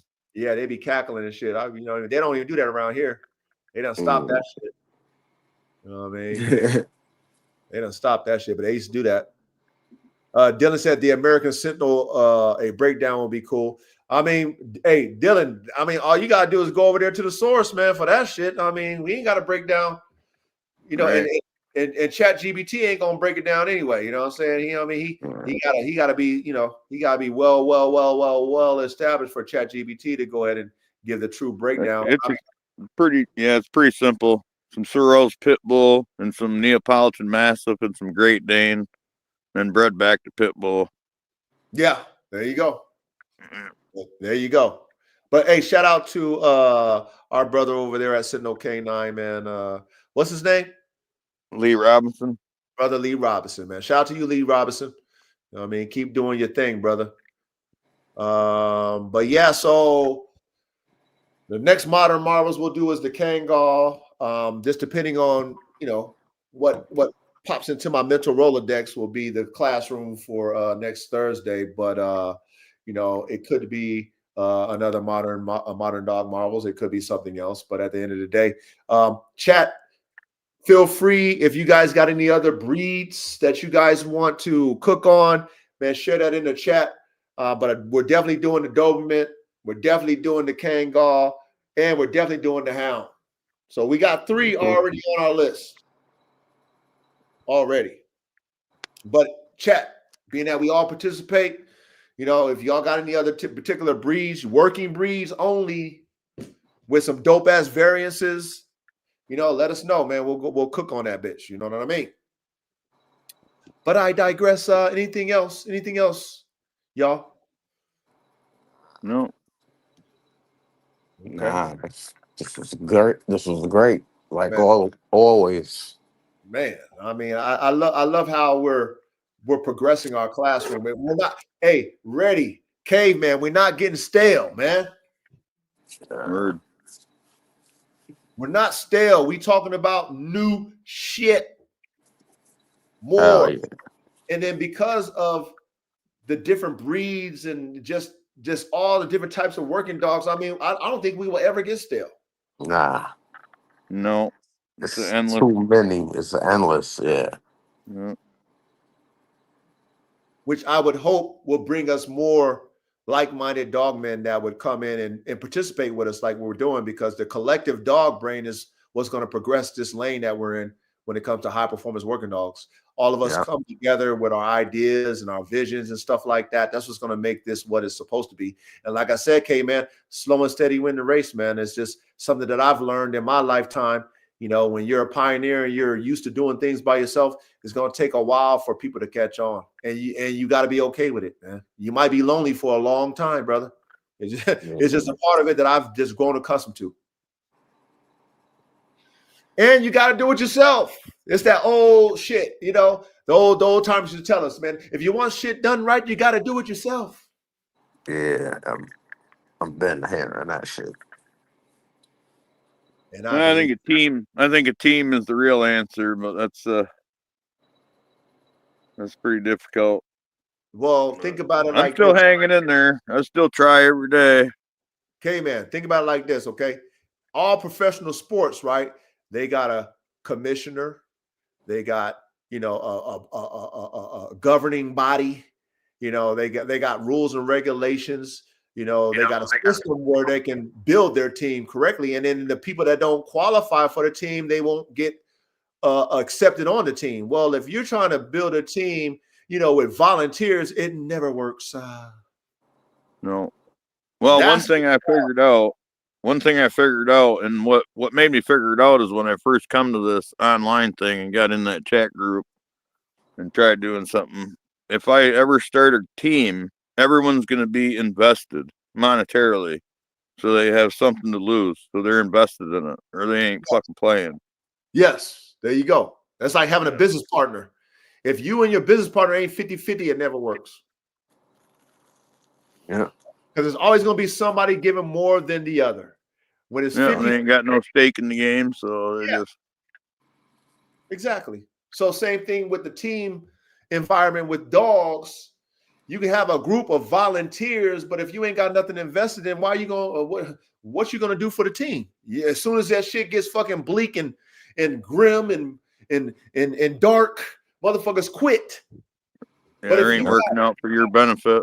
Yeah, but if you got skin a lot in of people, the then you gonna do whatever it takes to fucking make it work, because you got a lot to lose. But if you ain't got nothing to lose there, I mean, what's gonna keep the team together? Nothing. Exactly. And that's why I came to my own conclusion that the one-man band is the play. And if you blessed enough to have allies or teammates that want to put in, which is few and far between, then, you build your team slowly. It might be a 2-man team. You know what I'm saying? It might be a 3-man team. It might just be you. And you got to be okay with that. But, to each their own. We just don't have the ability now, Caveman. I'm going to say we, because I see where your mind is going. I think the same way. The team is better. We don't have the infrastructure to build the commission to hold your people who join your team accountable. And to have a benefit for being on the team. We haven't established a platform where people want to try out and they'll do anything to be on it. We don't have that yet. Right on. So in the meantime, you and me and all of us who want that vision to be a reality, but we know it's not in this day and time, we have to be everything. We got to play the instruments. We got to sing. We got to dance. We got to be the commission. We got to be everything until God blesses you with 1, 2, 3 like-minded dog men and dog women. But until then, it's life is but a dream, man. It's when you wish upon a star. It makes no difference who you are, okay, man. It's still a wish. But I encourage you to accept it. All y'all, accept it, man. One-man band, do it all, man. You hear the coach tell you that shit all the time, man. I don't say that shit because I don't want to have a team. I wish to God would bring me a team that think like me, but people don't want to put in that work and more work 3 times. They don't want to do it. They don't want to sacrifice. They don't want to do it. And over time, you just accept it for what it is. I've accepted it. I'm okay by myself. Fine. I'm okay with it. But if I find someone like yourself, K-Man, we allies, we do what we got to do in our own arenas, and then we come together when we do it. That's how we do. That's how you do it. That's how powerful countries come together. The United Nations. You got a nation. I got a nation. Randy got a nation. You guys got a nation. We all built our shit. Then we come together. Super nations. But we got to first build our own nation, and it starts with us. Yeah, it starts with us. So I'm a one-man band nation. I can depend on myself. I can trust myself. Yes, it takes me longer to get to where I want to get to because I don't have a team, but I guarantee I'll get there eventually. Yep. Yeah, it's just a matter of hooking up with somebody who's using the dog. Man, hey, the key to it, Caveman, and all of you guys, you do it. Fuck everybody else. I don't need, you know what I mean? If God blesses me or somebody want to help me, thank you. But at the end of the day, I'm going to carry my shit. I don't know what I mean? I'll build my own shit. Yeah, but nobody's going to buy your dogs, though. K-Man. Especially at that high level. Nah, I got to tell you, K-Man, I done built my whole shit. I got dogs all over the fucking world, nigga. I did the shit. I did it, K-Man. Nobody fucking gave me. I'm talking like a civil contractor, a military contractor. Yeah, I can do it, K-Man. You know why? because I'm going to go build my dog up. I'm going to put my money toward my dog program. I'm going to train my dog. I'm going to showcase my own dog. And then I'm going to go into those arenas where those people will be at that will, get to know me, and I build relationships. And then, you know what? When it's time for me to show and tell, I'll be ready. That's how you do it. But it's going to take me doing all the work so that I can put myself and my program in front of the people that will give me those contracts. I got to do it. I can't depend on somebody. Hey, like my dog, this is me talking, K-Man. I can't depend on nobody. Hey, I like your dog, coach. You know who I know? I'm going to take your shit. Even if they tell me that shit, I don't believe it. Yeah. Sounds good. Okay, yeah, sounds good. Oh, yeah, you going to do that? Okay, cool. Hell no. I wouldn't hold my breath. I'll be dead, K-Man. But guess what? If I know I want it and I want that to happen, I'll do whatever it takes. I know I can depend on me to do it. Yeah, it might take me a year, 10 years, 5 years, whatever, but I guarantee you I will do it. So that's just me being let down by people over my 47 years on the planet, Caveman. Yeah, yeah, you're preaching to the choir on that, but basically I'm talking about the logistics of getting the dog from your place to the buyer, because there's usually a third party involved. Caveman, I'm the fucking middleman. I'm direct connect. I don't need no middleman. I'm the one. So if you want my dog, you heard about it because of me. I got the connect that you know about because of me. That's all I'm saying is, like, in what we do with dogs, in anything you do, you have to be the fucking spear, the end all, beginning all the shit. Yeah, it's going to take a lot of work. Yeah, it's going to take a lot of sacrifice, but that's the only person you can depend on, K-Man, is you. That's the times we live in. It's like, naturally it's supposed to be, we all come together, we can all play team ball, we all play our positions, ready, set, hike. Nobody's bigger than the team. That's how God designed it, pure. But that's not man today. Man today is selfish, lazy as fuck, don't want to do shit. Yeah. They don't want to play team ball. They want to be the star and the coach and the owner, but they didn't put no work in to do it. That's today. So with that being said, we got to know what we up against. And the Lone Ranger is the one that wins in the end. It's just that's the design. It is what it is. And if you're blessed enough, Caveman, this is what I'm saying for myself. If I'm blessed enough to build that infrastructure myself, and then I can govern my team to where, even though God might bless me with some good teammates, if they fall off, I'm still the ultimate team. True. Even if my teammates don't work out, I still am the ultimate team. Then that's where I need to be. Anything else that adds to my team is extra credit. It's a benefit. I take it as a benefit. Other than that, if it's just me alone, it is what I'm not going to fall off, because that's how it was built. It was built off the one-man band mentality, and anything else that's added to the team is extra credit, which I'm grateful for, that's what we all want. But I don't expect it. Okay, man, I just don't expect it. That's the reality. Well, I do, and I want it right fucking now. Oh, hey, be on your Walt Disney then, K-Man. When you wish upon a star, it makes no difference who you are. Oh, my grandma tell you a wish in one hand and shit in the other. Tell me which one fills up faster.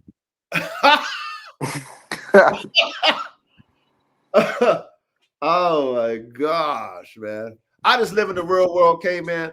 Yeah, it's great. Yeah, coulda, woulda, and shouldas. Yeah, in a perfect world, but we don't live in a perfect world. Well, basically what I'm talking about is the gatekeepers and how they keep the. And I guess I don't know your finances, but they more or less keep the poor out and only let the rich in. And they make it to where you have to have so much insurance and shit and licensing that you can't afford to do nothing, and you can't afford to play with the big dogs. Right. It's the same. It's the same with marijuana. There's no possible way I can get a license to grow, even though I can outperform all these dipshits around here who are selling this chemically grown mildewy weed. You got to start off with a $500,000 bond, before you can even apply for a license or build a facility or buy a license or anything. Yeah. Yeah. And it's the same with dogs. You got to have so high of insurance and shit before, like the cops will buy dogs from you because you're liable, you know, to some extent for them dogs. Yeah. I've talked to cops and people about doing this. I mean, I've been on this mission for years, really. Man, with And I social, ain't give up yet, but okay, man, I'm with with you. social media, right? This is what I learned about social media, right? It's a two-edged sword, right? It can cut you in a positive way and it cut you in a negative way. Okay. With social media, the key with social media is show and tell. So if you work on your, I'm talking from my perspective too, because I got to speak for myself. So I'm talking in a we thing, you know what I'm saying, UK, man. Okay. If you come out with your plan of action with your dogs, right? This all of us, chat. You got your plan of action with your dogs. You have a solid genetic base of what you're cooking, right? And you have space to do it in time and, you know, a couple of dollars, right? And being that, let's say for me, I want to be in the military and in service type, police type, you know, type dog industry. I want to be there, right? Now, in order for me to do that, I got to have a superior dog, okay? Got to have superior genetics. And then I got to know how to train my dog, whether either I pay me a trainer or I learn how to train. Now, with social media, I have my own platform. Now I have to do things that is going to garner the eyes, plural, of people who want dogs like I have. Now, that might take time for me to perfect. Okay, that's reality. But if I do what my competitors are doing, or if I'm looking at police dogs, I'm studying what they do, and I'm doing and I'm showing my dogs in that light, eventually the algorithm will showcase my dogs to the right individuals that might tap into me. Okay, who might say, damn, I like your dogs, man. Hey, man, your shit been popping across my timeline, man. Bro, you got some nice dogs. Like, that's how that shit kind of works. Then over time, you will get in the door that's normally locked, because that's the power of social media. Okay. Now, do you have to be patient, K-Man? Speaking to myself. Yeah. Will you have to perfect your craft to be noticed? Yeah. But I have control over that, K-Man. No gatekeeper has control over that. I have control over my stuff getting presented into the algorithm by me getting better with my content, by me doing content that appeals to those people who I want to be attracted to. And then eventually, you know, shit, I might get a call by that damn trainer that might be impressed by, like, who the fuck is this guy? Oh man, what the fuck? Damn, this dog. Damn that dog. Damn, I always wanted a dog like that. You know, you never know. Damn. Then all of a sudden, guess what? Now he want to invite me out to one of his training seminars. Now he want to invite me out to see my dogs in action. Now I get into those doors. That's how it works. That's the beauty of social media for us today as dog men and dog women. If you put in the time, you're really serious about your craft, you really study those who you want to be a part of. You got to study those. We got to mimic those who we want to be a part of. Okay. I told you guys my story when I saw AK's daddy and I found Lions Lair Kennels, and I saw how everything was all action type post. I told y'all that story. And I was like, ooh, because I was attracted to it. I was like, ooh, I got to step my game up. And then I did.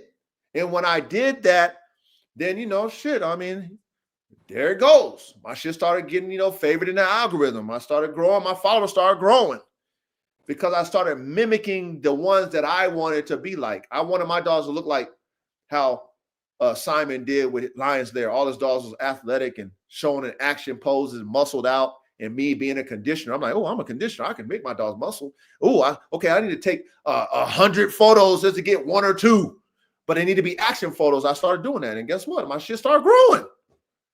So that's how we got to do it, K, man. It's going to take a lot of work, man.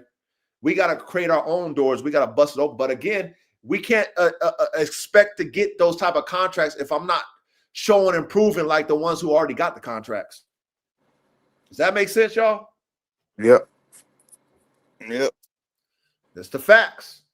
So if you guys are willing to put in the work and be patient and be consistent, you will eventually get there. But guess what, K-Man? If we don't do it, we can't expect shit, man. Because they're not going to open the doors for you, like you said.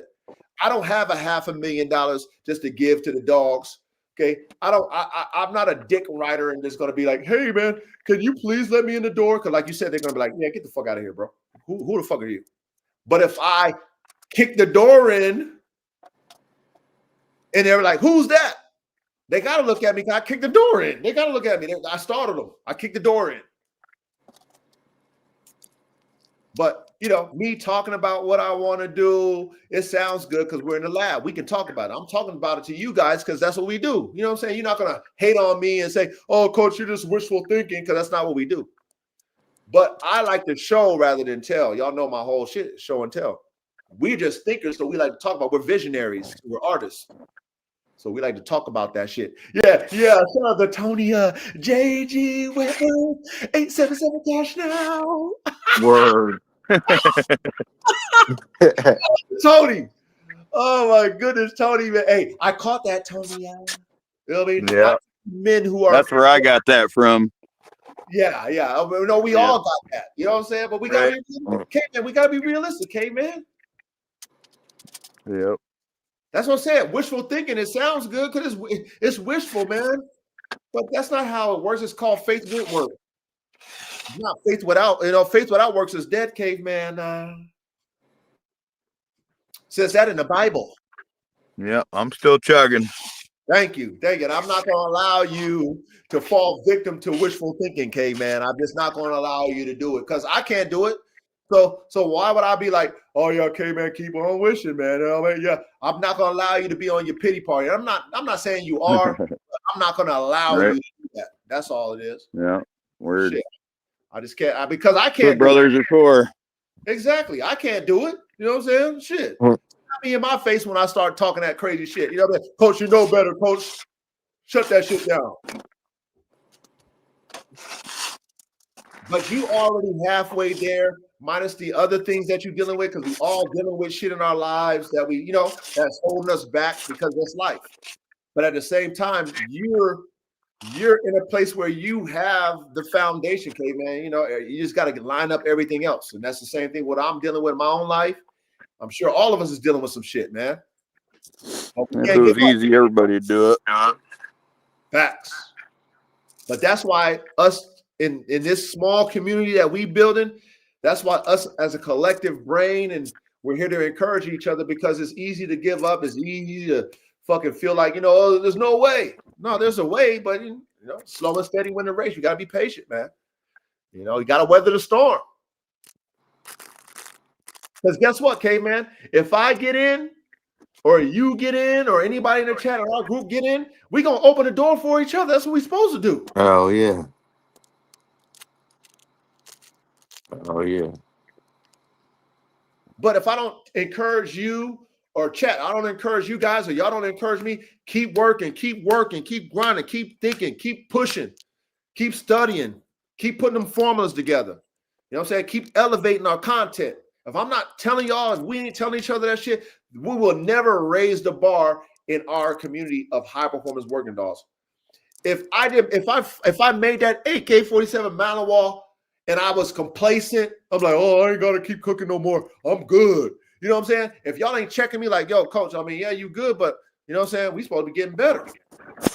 Oh, yeah. What's next, coach? What else we got? Like, what else you cooking? Like, if you ain't pushing me in your actions, yet alone your words, but if y'all ain't pushing me like that, like, hey, man, just fucking raise his bar. Like, God damn it. You know what I mean? Yeah. Ready to raise his bar. You know what I'm saying? Tony done raise his bar. Whoever, all of us. And he got, we got this good, damn, you know what I mean? Like, damn, we got all kind of terrier. Like, we just learned about the terriers. Like, I would love to hear my brothers like, yo, I got that yacht. I know I got that. I just recreated the fell terrier. Like, I want to hear shit like that. And coach, I just picked up from the fucking Russia. Like, that's the shit I like to hear. You know, ready like, hey, coach, you know, I went to Japan and got that. Is the Yacht Terrier from Japan? Where's that from, man? China? Where's that from? Not no. The Chinese red dogs from China, obviously. Yeah. So I'm gonna hear ready like, yo, coach, you know, coach, I got that Chinese red dog. What? Yeah, I noticed too. There's different red dogs. Like the ones that I see in America, they look slightly different than the ones in China. The ones in China are thicker. That's why we go overseas. That's why we go overseas and get that shit, man. You know what I'm saying? And that's, like I said, nothing against you dogmen who got it over here. Okay. So Yeah, I was just gonna say I breed my own shit. I got anything they got, I got. and that's what I said. Well, I'll put my dog up against that red dog any day. There we go. I love that attitude. Yeah. So it's not to knock y'all, but again, I mean, man, them boys in Europe, they're ahead, man. There's a reason why the military go over there and get their dogs, bro. There's a reason why, and then like, and shout out to the dog men who, you know, who tried it over here and breeding, and you know, he stayed to shut them down while they go overseas, man. They do things different overseas, man. They really about them working dogs. They'll do anything to keep them military contracts. These motherfuckers in America, they too soft and shit. They're not willing to. They you know what I'm saying? Motherfuckers in America, they're not hard. You know I do what mean? know what you mean. Yeah.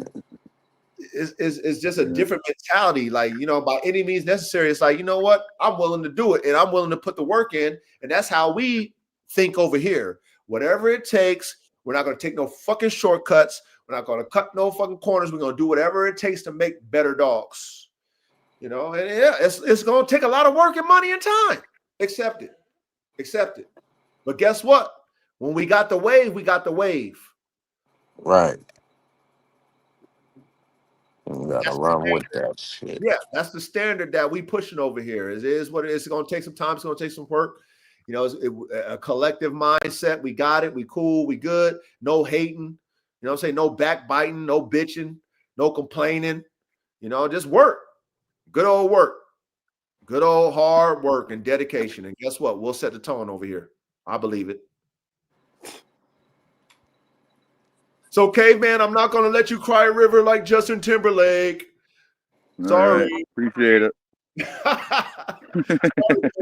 not going to get that from the coach. You know what I mean? Shit. I can't cry, caveman, so fuck you. Word. I can't do it. Shit. Put on your big girl panties. Yeah, exactly. I can't let you do that shit. Fuck that, man. The counselor. Hey, counselor, I can't wait till you pick up your dog fucking asshole AR-15. I can't wait till you pick his ass up. Oh yeah, you still got them. Yeah, I can't wait till I can't wait till you deal with that fucking alpha asshole. You know what I'm saying? That motherfucker. He too smart for his own good. That's all it is with him. You'll see how smart that motherfucker is. Shit. That motherfucker smart as hell. But He could get out. Huh? He could get out the cage. He hasn't figured out how to get out of the cage, but he knows how to destroy one though. Oh yeah. He knows how to destroy one. He knows what he's doing. Like he's not a problem dog. He's alpha. So like, for example, there's a time that he knows that I used to come out and he starts barking at that time and he won't stop until I come out. That's how much of an asshole he is. Oh. Yeah. He knows the time and on time in time. And he'll bark, telling me, come out, and he won't stop. He won't stop. Damn. Yeah. But then when I come out and I feed him, then he doesn't bark. He's knowingly doing shit. That's who he's always been. Like he trying to train you and shit. Exactly. Yeah. And he does it all the time. You know what I'm saying? All the time. So it's like you frustrated with him, but at the same time, it's like, dude, why you gotta be an asshole? I know what you're doing to me. You're telling me, come out, come out, come out, come out, come out, come out, come out. Demanding shit. Yes. Yes. That's what he does. That's why he's an asshole. Because he's smart. He's not a nuisance to be one. He's just like, motherfucker, you're going to come out. Because I want you to come out. You're going to feed me because I want you to feed me. And then you feed me, then it's like, whatever. All right, cool. And never makes a sound other than that. Fucking bastard. So, yeah, I can't wait till you get to deal with that smart motherfucker. You know what I mean? You could be feeling the same way as me. Like, motherfucker, you too smart for your own good, you bastard. But other than that, man, he's a great dog. Other than that, man. You know what I'm saying? It's just too alpha for his own good, man. So I can't wait till you pick his ass up. Hey, happy birthday ahead of time. Or happy birthday, Council. Yeah, get to celebrate his birthday outside them walls. God is good. Yeah, God is good, man. Get to celebrate that with your family, man. That's his real birthday. Huh? Yeah, exactly. Day he gets out of there. He's out. Yeah. He's out. Oh, man. He is? Oh, yeah. Nice. Yeah, he's out. So he get to celebrate. Yeah, I can't. Yeah, I can't see. So. Yeah. He's out, man. So he was out. I think they let him out on September 11th. Yeah, I missed the update. Yeah, man. So. He must have been absent that day. Yeah, I think he was absent that day, Caveman. But you know what? You made it back, man. So God is great. God is good. Hey, keep fighting, though, Caveman. You know what I mean? I don't know what you're dealing with, but man, fight, man. Fight. Yeah, it's the only thing I know how to do. Fight, man. That's all I do is fight. You know what I'm saying? And stay in prayer too, man. Stay in prayer and just try your best to be optimistic in the heat of the battle. Me, that's the only way I've got this far. Yeah. A human cannot bear this shit on their own. Trust me. Touche. Okay. Me too. Touche, man. Touche. But you know what? Hey, well, you know what always kept me in the fight was thinking about reading that story about Job. You know what I'm saying? And then saying and thanking God every day that I never had to go through the test like Job went through. Yeah. That's always would keep me in the space where I want to be in my pity party, Caveman, and be like, oh, woe is me. I always thought about Brother Job and like, it made me suck up my shit, maybe suck up my tears and, fucking deal with it. Like, deal with it, motherfucker. At least you ain't even have to go with what Job went through. I'm like, damn, God. Sheesh. I've been thinking about David a lot lately, too. Yeah. Yep. But, hey, nobody went through what Job went through, though. No, but David went on a hell of a roller coaster. Yeah, he did, but hey, God let Satan take everything away from Job. The only thing that Satan couldn't do to Job was kill him. And Satan took everything from Job: his wife, kids, his health, his riches. Come on, man. And he still didn't deny God. Trust me, if I was on my pity party, I'd have had some of them details for you. All right, man. Well, thank God. There's a reason I don't say a whole lot about it. Well, hey, you still in the fight, Kay. That's all I'm saying to you. Just keep in the fight. Eventually, you'll get your reprieve, man. Just like Brother Joe, you'll get it. Yeah. You know what I'm saying? Yeah. That's the only reason I'm still in it. It don't make sense any other way, right? I got an easy way out too. Yeah, as you know what I mean. With a real test, there's going to be that easy way out. Yeah, don't take it. And you know what? You know what? God is probably telling you, K-Man, like what God told me in my fight. He told me to pivot, and then he told me to pivot. But then not only did he tell me, he forced me to do it. So that's what you got to see. Beyond the walls is that maybe God is forcing you to pivot because that's what he made me do. He forced me to pivot because if without the forced pivot, I would have never did it. Think about it like that. Like real shit. Think about it like that. Yeah, I have been thinking about that and on a couple different angles too, actually. Yep. So Yeah. that's I mean, you gotta weigh that fight versus letting go when's the proper time. there you go. And the let go part of it is for you to pivot. It's called a forced pivot. Yeah. And that's Well, there's also a pivot right in the middle. I mean, shit. However you pivot, however you can bounce back from the pivot, either way, you know. I mean, that's the only way. Sometimes for us who are very stubborn and who is very driven. I'm a very driven individual, okay, man. So I can drive myself like a game pit bull into the point of no return. I can drive myself to the abyss because I'm that driven. Right. Sometimes you get derailed and you wonder why. Well, because if you didn't derail yourself, you would drive yourself into oblivion. Mm-hmm. So then you like, damn, I got derailed, but then fuck, I wouldn't have changed direction if I didn't get derailed. Fact. So, I've learned to accept it for what it is and turn lemons into lemonade. Yep. Well, and it's weird sometimes how it works, but I kind of see a pivot like in the midst of all this that has nothing to do with the outcome. So I don't know. We're playing it by ear. Yeah. But that's how it is. It's always something that you didn't think of when it comes to the pivot. Like you wouldn't have thought of. Think about it like that. You wouldn't have thought of that if it wasn't for that pivot. Yep. Yeah, exactly. It's one of them. Yeah, that's how it was for me, K-Man. Same way. Same exact way. And that's how God works.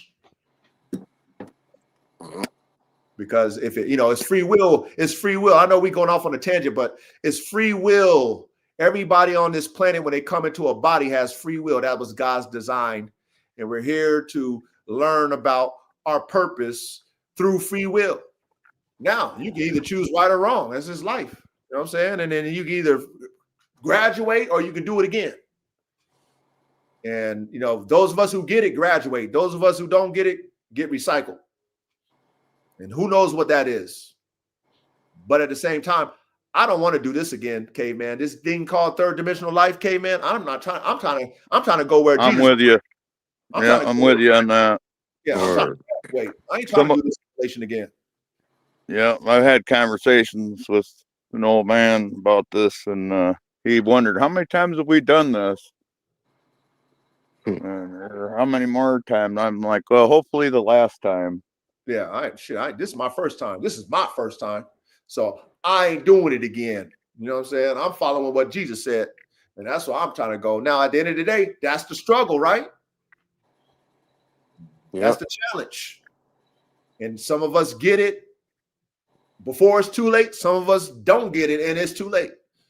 But for those of us who are conscious about what this is all about, then, you will eventually get it, God willing. And then once you get it, you ride that till transition time. And then hopefully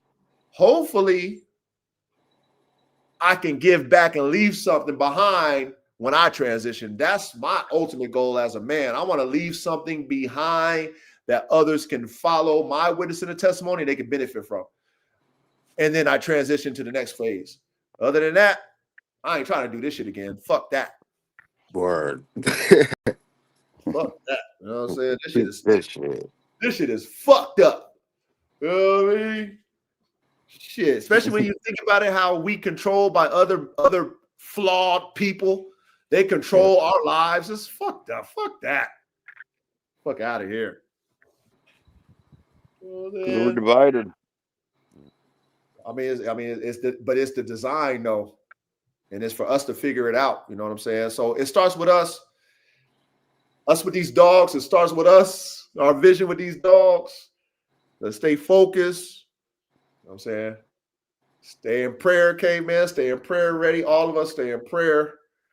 You know, keep fighting and walk that tightrope, man. It's lonely over here.